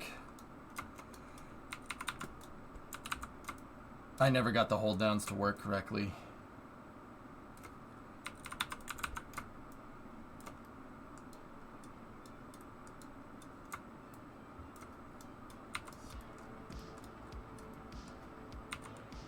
I was thinking we could have a small magnetization force, right? We have small magnetization here, right? And then, you know, we'll pick up like 5% mag force here, and then we'll extend these things, right? When this thing gets close. And then, you know, we set traverse rate to nothing. We could slowly move this into position, and it should align us pretty dang well. I don't necessarily need a locking mechanism. The docking port will lock these together. And if we grandparent strut everything, the docking port here will be strutted to that fairing, and the docking port on the receiver will be strutted to the fairing here. The hydraulics aren't in the equation, and even if they do drift, so the hydraulics aren't on the mainline hierarchy, so they won't drift. But even if they do, hybrid tech will knock them back into position. But the problem is that this is a lot of parts for a docking port. It's a lot of parts for a docking mechanism. It's more CBM than anything, Shaw, but yeah.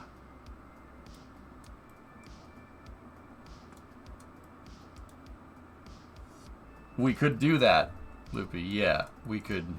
I could do this.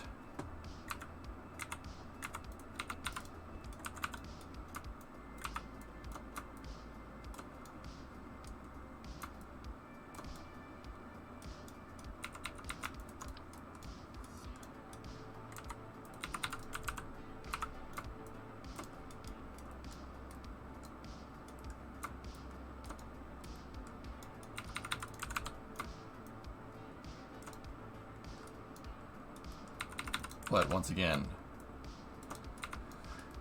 the root part is 1, 2, 3, 4, 5. So that is literally a 57 part or 58 part docking port. That's no good.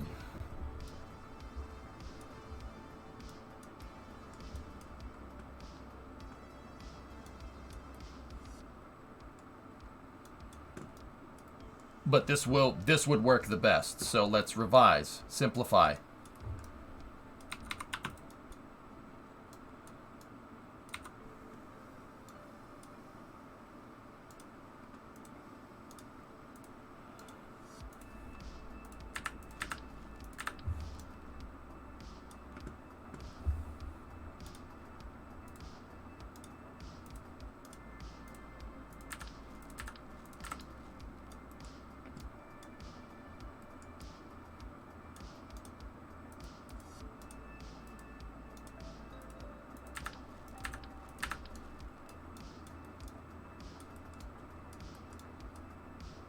Get rid of this for now.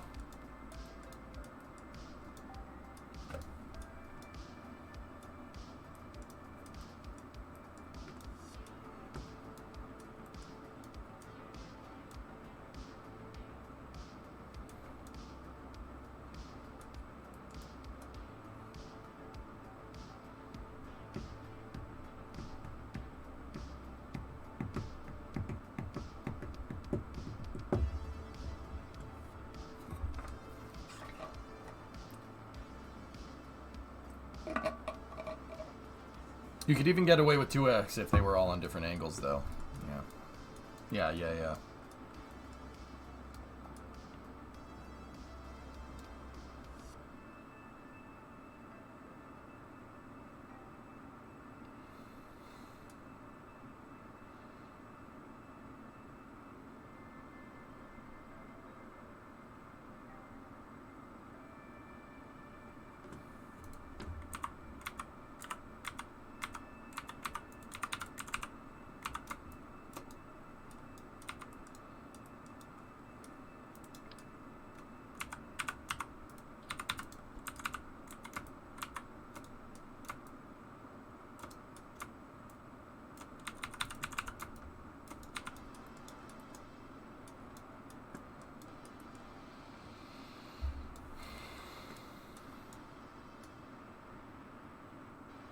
It's not androgynous. We need to rotate something 90 to get that to work right, but that's only 19 parts, and that aligns us perfectly. I know these KRAKEN bearings are, the thermal bearings are pretty damn precise.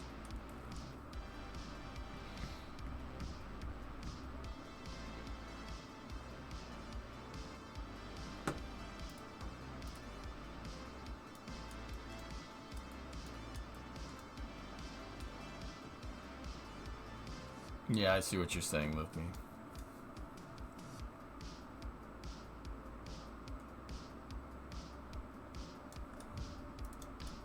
I got it. I'll do you one better.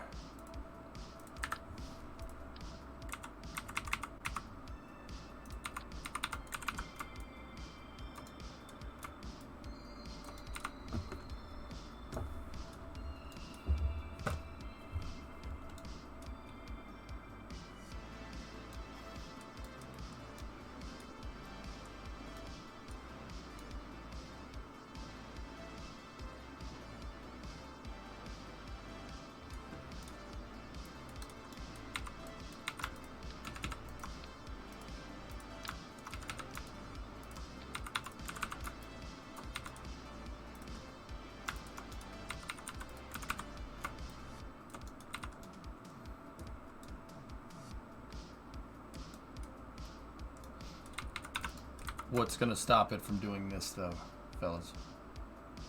There's nothing to stop it from. Well, yeah.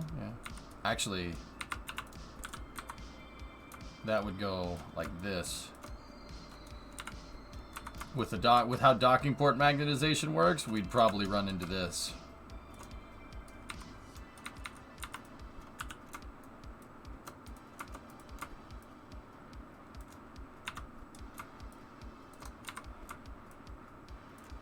Yeah, we'll run into that problem. The magnetization force could center us here, but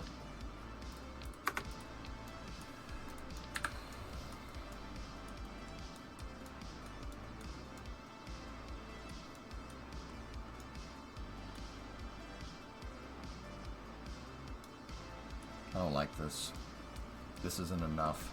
It is only 13 parts, but if I have, like, think about it. If we have 6 modules, right? 13 parts. We have 6 modules that, that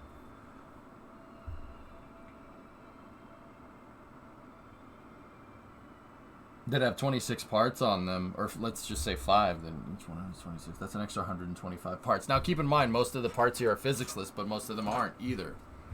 We have 5 physics-less parts on this 13-point docking design, so or 13-part docking design. Well, actually, no. 1, 2, 3, 4, 5, 6, 7, 8. Yeah, okay. 13 is the part with the fairing ruler that we have for the modules. And Gravshark, the site alignment thing with the flags could work too, but I need to get more precise if we're going to build something like this. If we're gonna do something like that, we need to be precise. It has to be.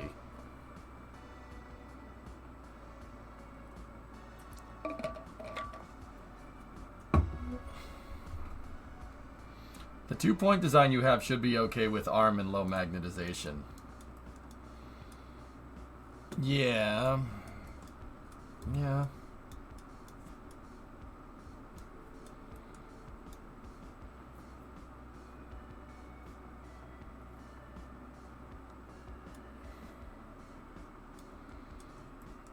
Yeah, we're putting it together with the robotic arm. I want to use the arm on the shuttle.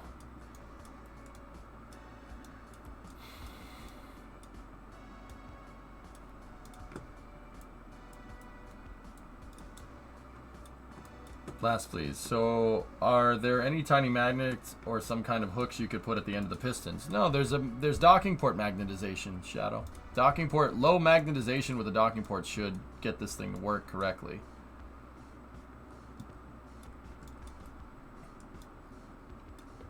Could you get away with using one actuator if you use the panel on the end?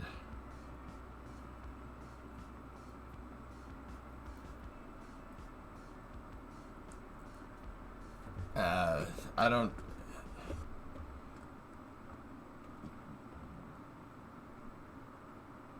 I'm not sure I'd like that idea. Who's telling me to see the last? Okay,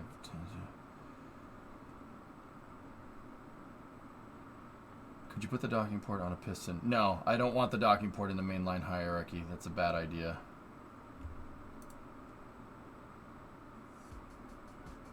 Over 11 parts. 4, 8, 12, 16. That's 17 parts.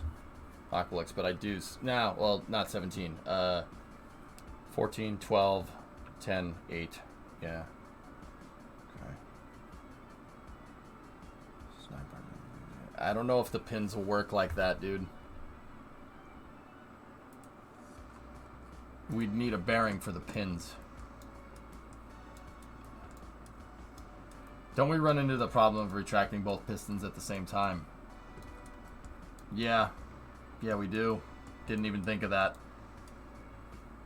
Crap.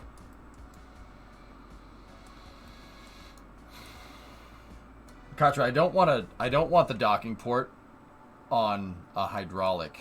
It'll bend. We know that. We know that from all the crane work that we did back in the day. Back in the day, remember? I know that that's going to happen. So I don't want that. I do want same vessel interaction here. Now...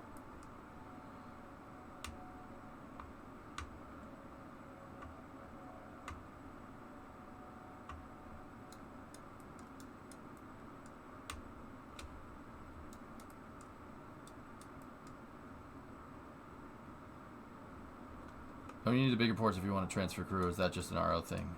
It's just an RO thing. And Kerbals can go through this docking port, dude. A Kerbal with a spacesuit on is as big as this tank right here. So that's their helmet.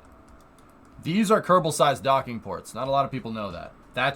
This is your APAS IDSS-sized docking port. The big ones, the Clampetrons, those are CBMs. Those are the big ports. That's why they have the window on them. Because they look like they're supposed to be inspired by the CBM. And then this one, I have no idea what that thing's supposed to be.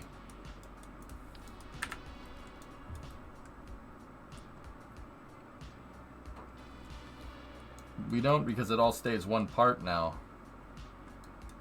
So you combine both pistons. And what if I'm trying to dock a new module to something that the shuttle isn't docked to? SpaceX audio is online.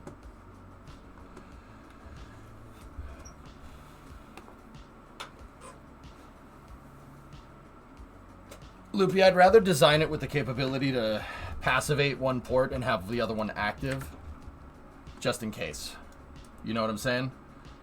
I understand what you're saying. That's correct. You're right. But I think it would be better to design it with the capability to passivate one port and have the other one active and latch to one, like the CBM, just in case. You never know. The Artemis feed is croaked right now. Keep having the nodes break between my large fairing plate and Saturn tank. How fix? Struts.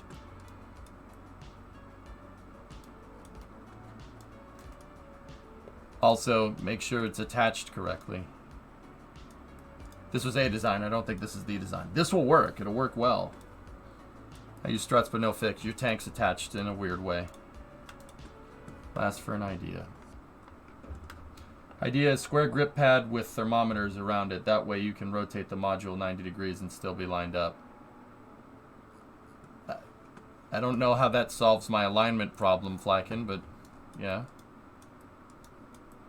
It's not strange. You attach the tank in a way the game didn't like 95. You got to figure out where. Look at your vessel in the hierarchy viewer, dude. Seriously, look at it in the hierarchy viewer and see there's something that's not strutted to.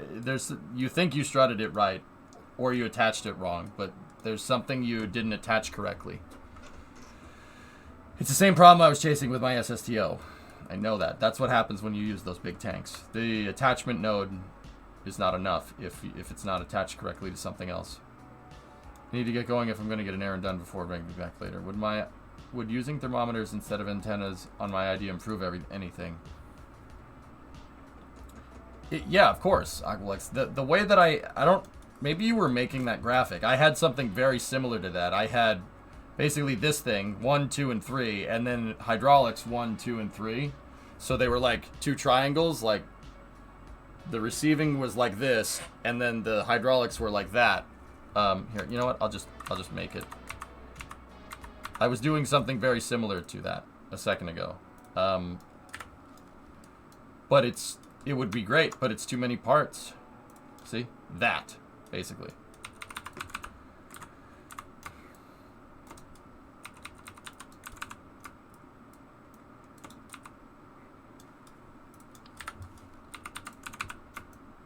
This is fantastic, but it's way too many parts.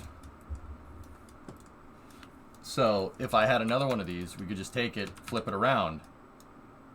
Right? And, I mean, Flag could do you could do that, and I could make it so the modules could line up. But see, even then, I don't like this, because that means I'd have to make sure that everyone is rotated 90 for the whole station together, and then only certain modules be able to attach to other certain modules, or else they'd be rotated the wrong way. I don't want to do that. No. Guys, hold on the suggestions for a second. Let me think about this. What about this? Okay, well, that was chat delay, Josh, so. Let me see your idea. Hold off on a second.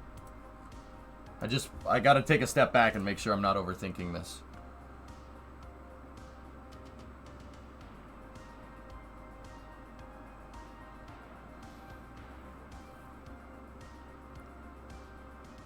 Katra, is this what you were suggesting, or did I misunderstand your question?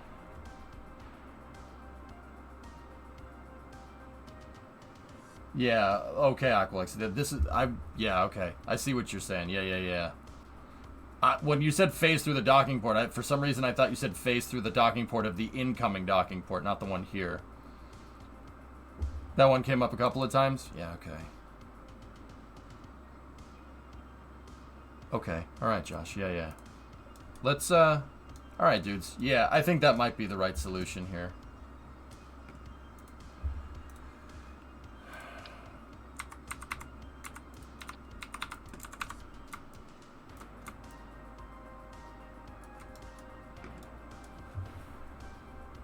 Hey, Smoke. What's going on? Got something you suggested earlier, too. Well, glad you guys are all on the same page. Glad you guys are all on the same page, because I'm not. It's a freaking great day to have brain fog, dude. Great day to just brain not do good like today. I heard NASA is trying to fix boil off for the EUS. If that happens, what could TLI mass be?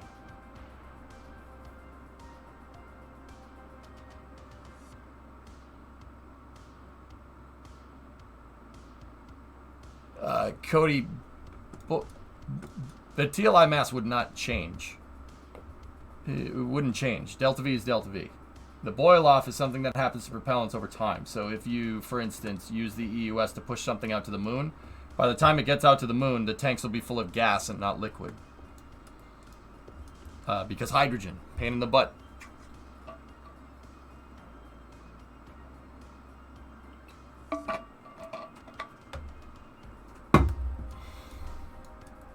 The only thing I don't really like about this is, yeah, alignment. It's alignment again.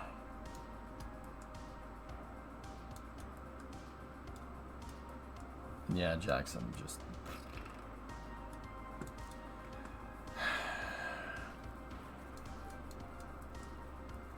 You used to cover docking ports with elevons before docking alignment, but that had the elevon problems and problems with their own alignment, old alignment system.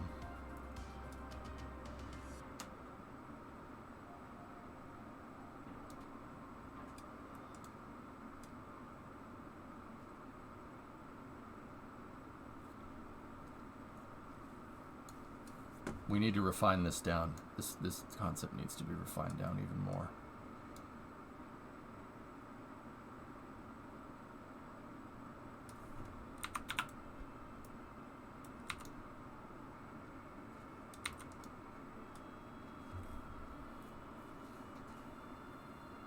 How many parts is it if we use 4 passive ports? 4 passive ports. I don't know. What do you mean passive ports?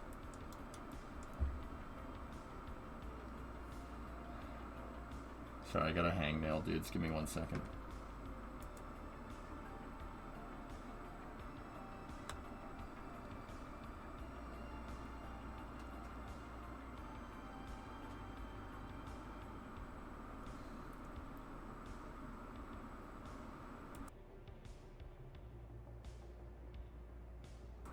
Clippers are in the house, Smirks. It's so annoying. It's like not even... It's on top of my fingernail, man. So stupid.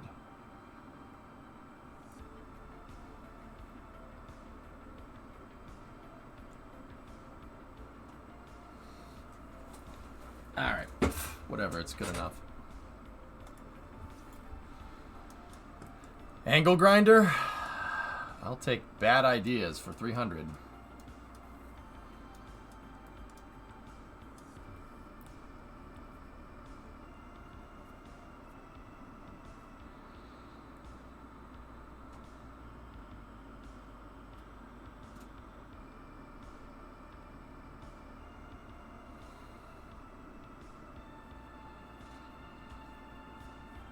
Yeah, I watched the William Osmond video. I watched it before you linked it to me, dude.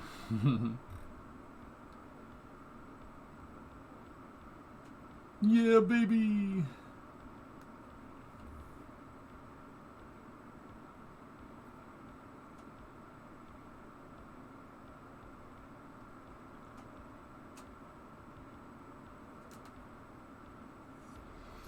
If I can believe it or not, that's kind of what I was thinking. So, if we did something like this,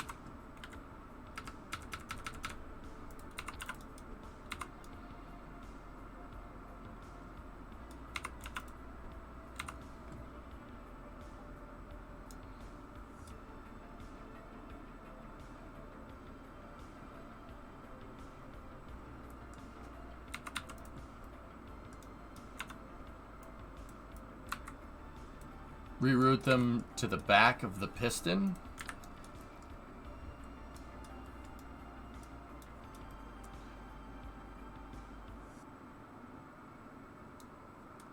Hang on a second, fellas. So what is the mass the US can get to TLI? I don't know. It was like 43 tons before, Cody, but yeah, that might be changed. We'd have to see the results of the critical design review, which I don't know if we're gonna get. All right, Loopy, see you, buddy.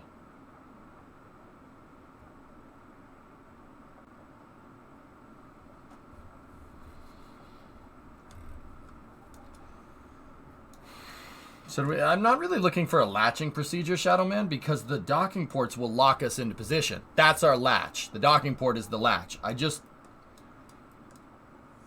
we gotta take this and figure out structural design.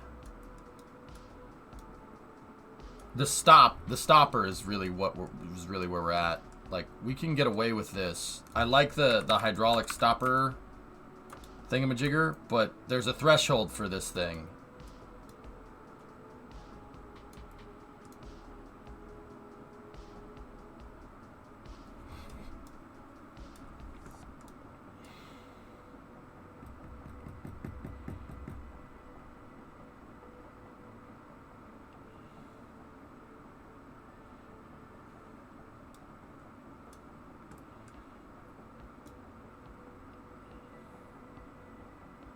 That's not a bad idea. So, like, with this design, guys, I do like this. But what I'm worried about here is that the docking ports snap. They don't need to touch each other. All they need to do is get close. So when they get close, it'll snap dock here, and I'm worried that it's going to snap before we're aligned. The only solution there, I guess, would be to move these forward. But if I move them forward, that doesn't change anything. Damn.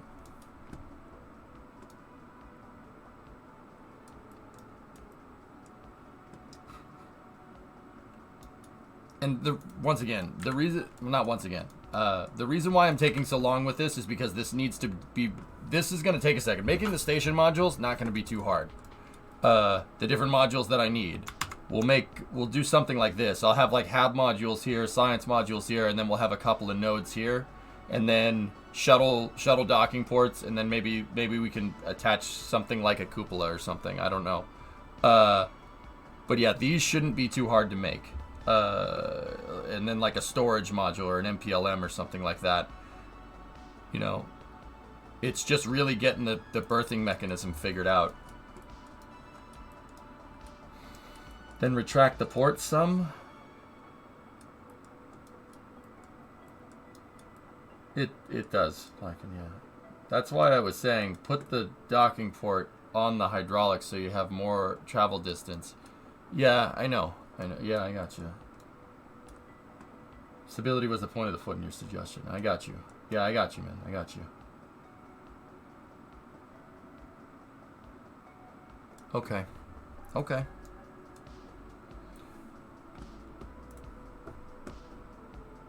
Alright, so were you guys talking about something? So how about we do... Alright. That's the minimum. Actually, the minimum position really doesn't matter. Just give me 1 second.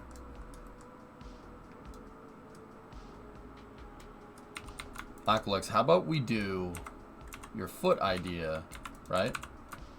Put on the hydraulic. I think someone suggested that in chat. I'm pretty sure somebody did.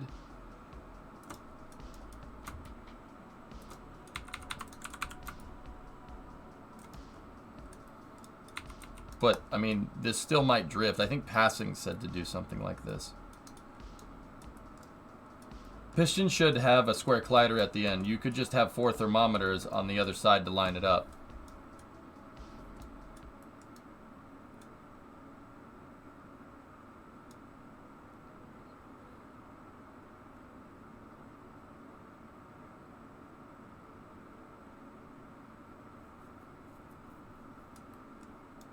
That's what I was thinking, saying, gonna line right off of the piston.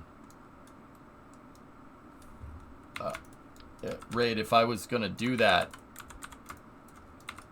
if we were gonna do that, and we had thermometers to line it up, what happens when these docking ports get close to each other? So we have the thermometers presumably inside of this docking port. What happens? What happens when they get close? They won't be able to get within a docking threshold.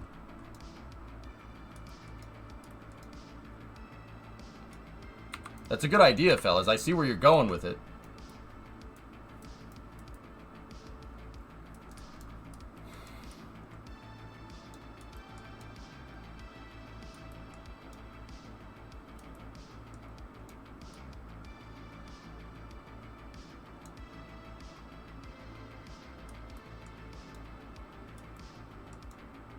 Yeah, passing. It'll either snap dock or just break completely. Come on, think, man. Think.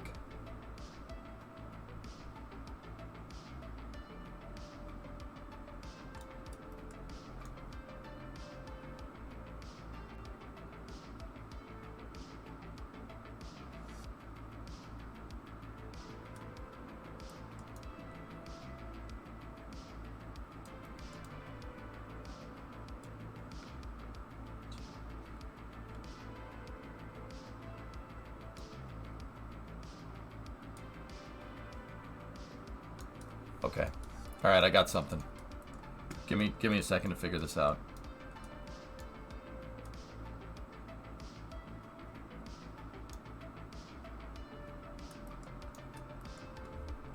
Yeah, we did. I've tried doing this before, but yeah. All right.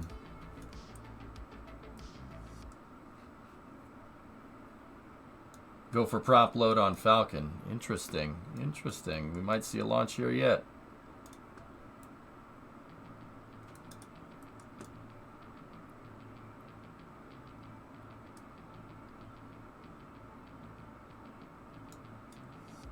Nah, Torque, this is a freestyle. We can't copy the CBM. It would be too many parts. I gotta figure out a way to do basically what the CBM does.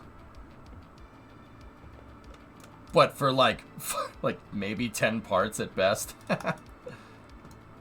There's a big probability of violation for this launch. Yeah, they might just be getting prop loading for data. SpaceX does that in the past. Has done that in the past. Anti-Saint, 66-month resub. Thank you.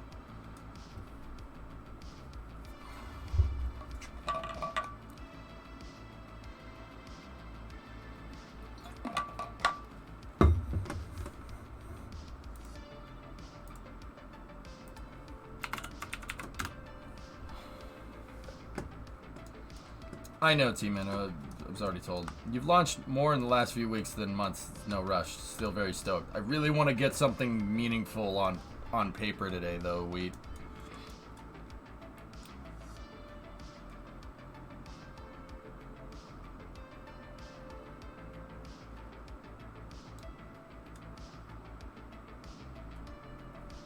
No, I got an idea. I'm not, guys. This is your suggestions probably make sense and are probably the right thing to do, but are not registering in EJ's head because he's an idiot type of day. Okay? Bear with me, all right?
It's possible, Shady, yeah, but I kind of might be onto something here, so let me get this down and we'll see. Then we can test it.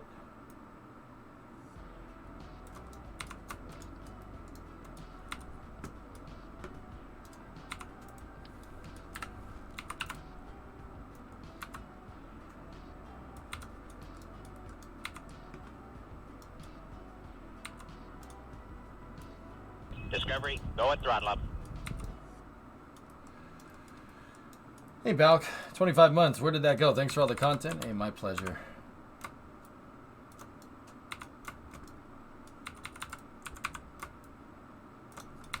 Discovery, go at throttle up. Hey, Dodo. What's going on, buddy? Just like making more work for myself. Elastorino, what's up, Dev? Dodo, tier 2, that's a tier 284. I do appreciate it. Just joined. How'd you like the Artemis launch? I got to watch it from there, and it's by far the coolest space launch I've seen from the Cape. Def, let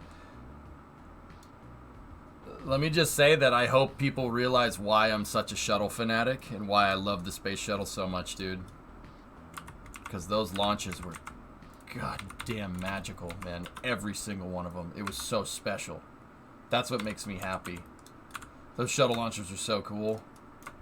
And Artemis 2 might come close to capturing that magic. Maybe. Maybe. It's a big maybe.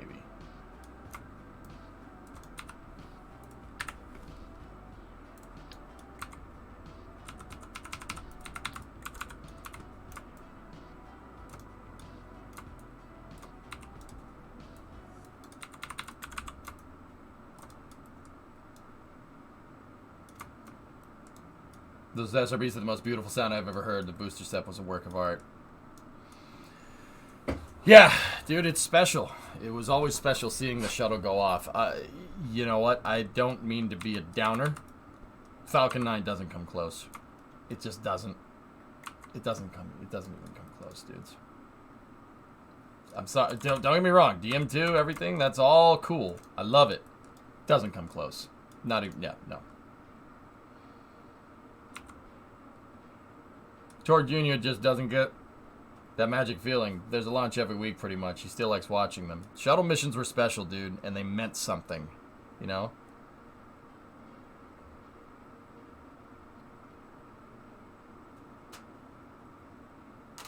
Yeah, Aqualex, I'm driving to Detroit tomorrow. So I'm going to be gone Wednesday, Thursday, Friday, Saturday, Sunday. I'll be back on Monday. We'll do a nice long stream. And that's really when I wanted to start getting this stuff launched. They're all great, but some things just aren't in the same league. Dude, the shuttle was amazing. It was just amazing. Like, that's the...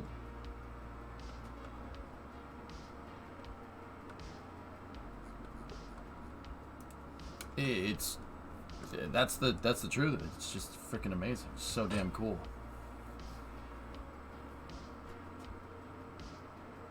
Yeah, Torque, for sure.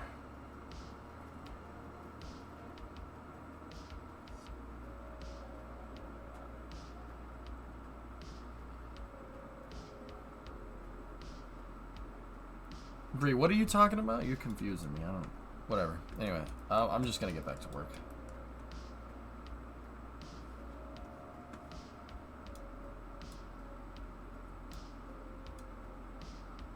Yeah, T-Man, I don't know. I don't understand what's going on with that, but...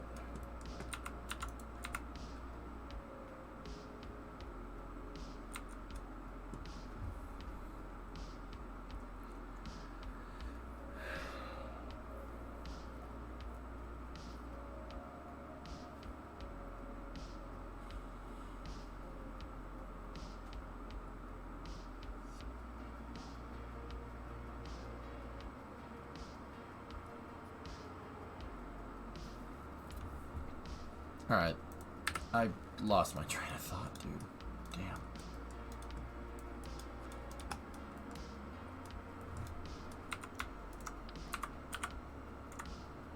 I mean, you guys also talked about doing something like that. That's...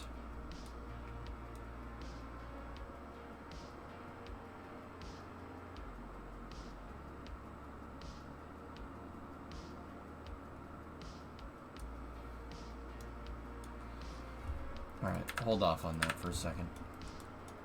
This could work.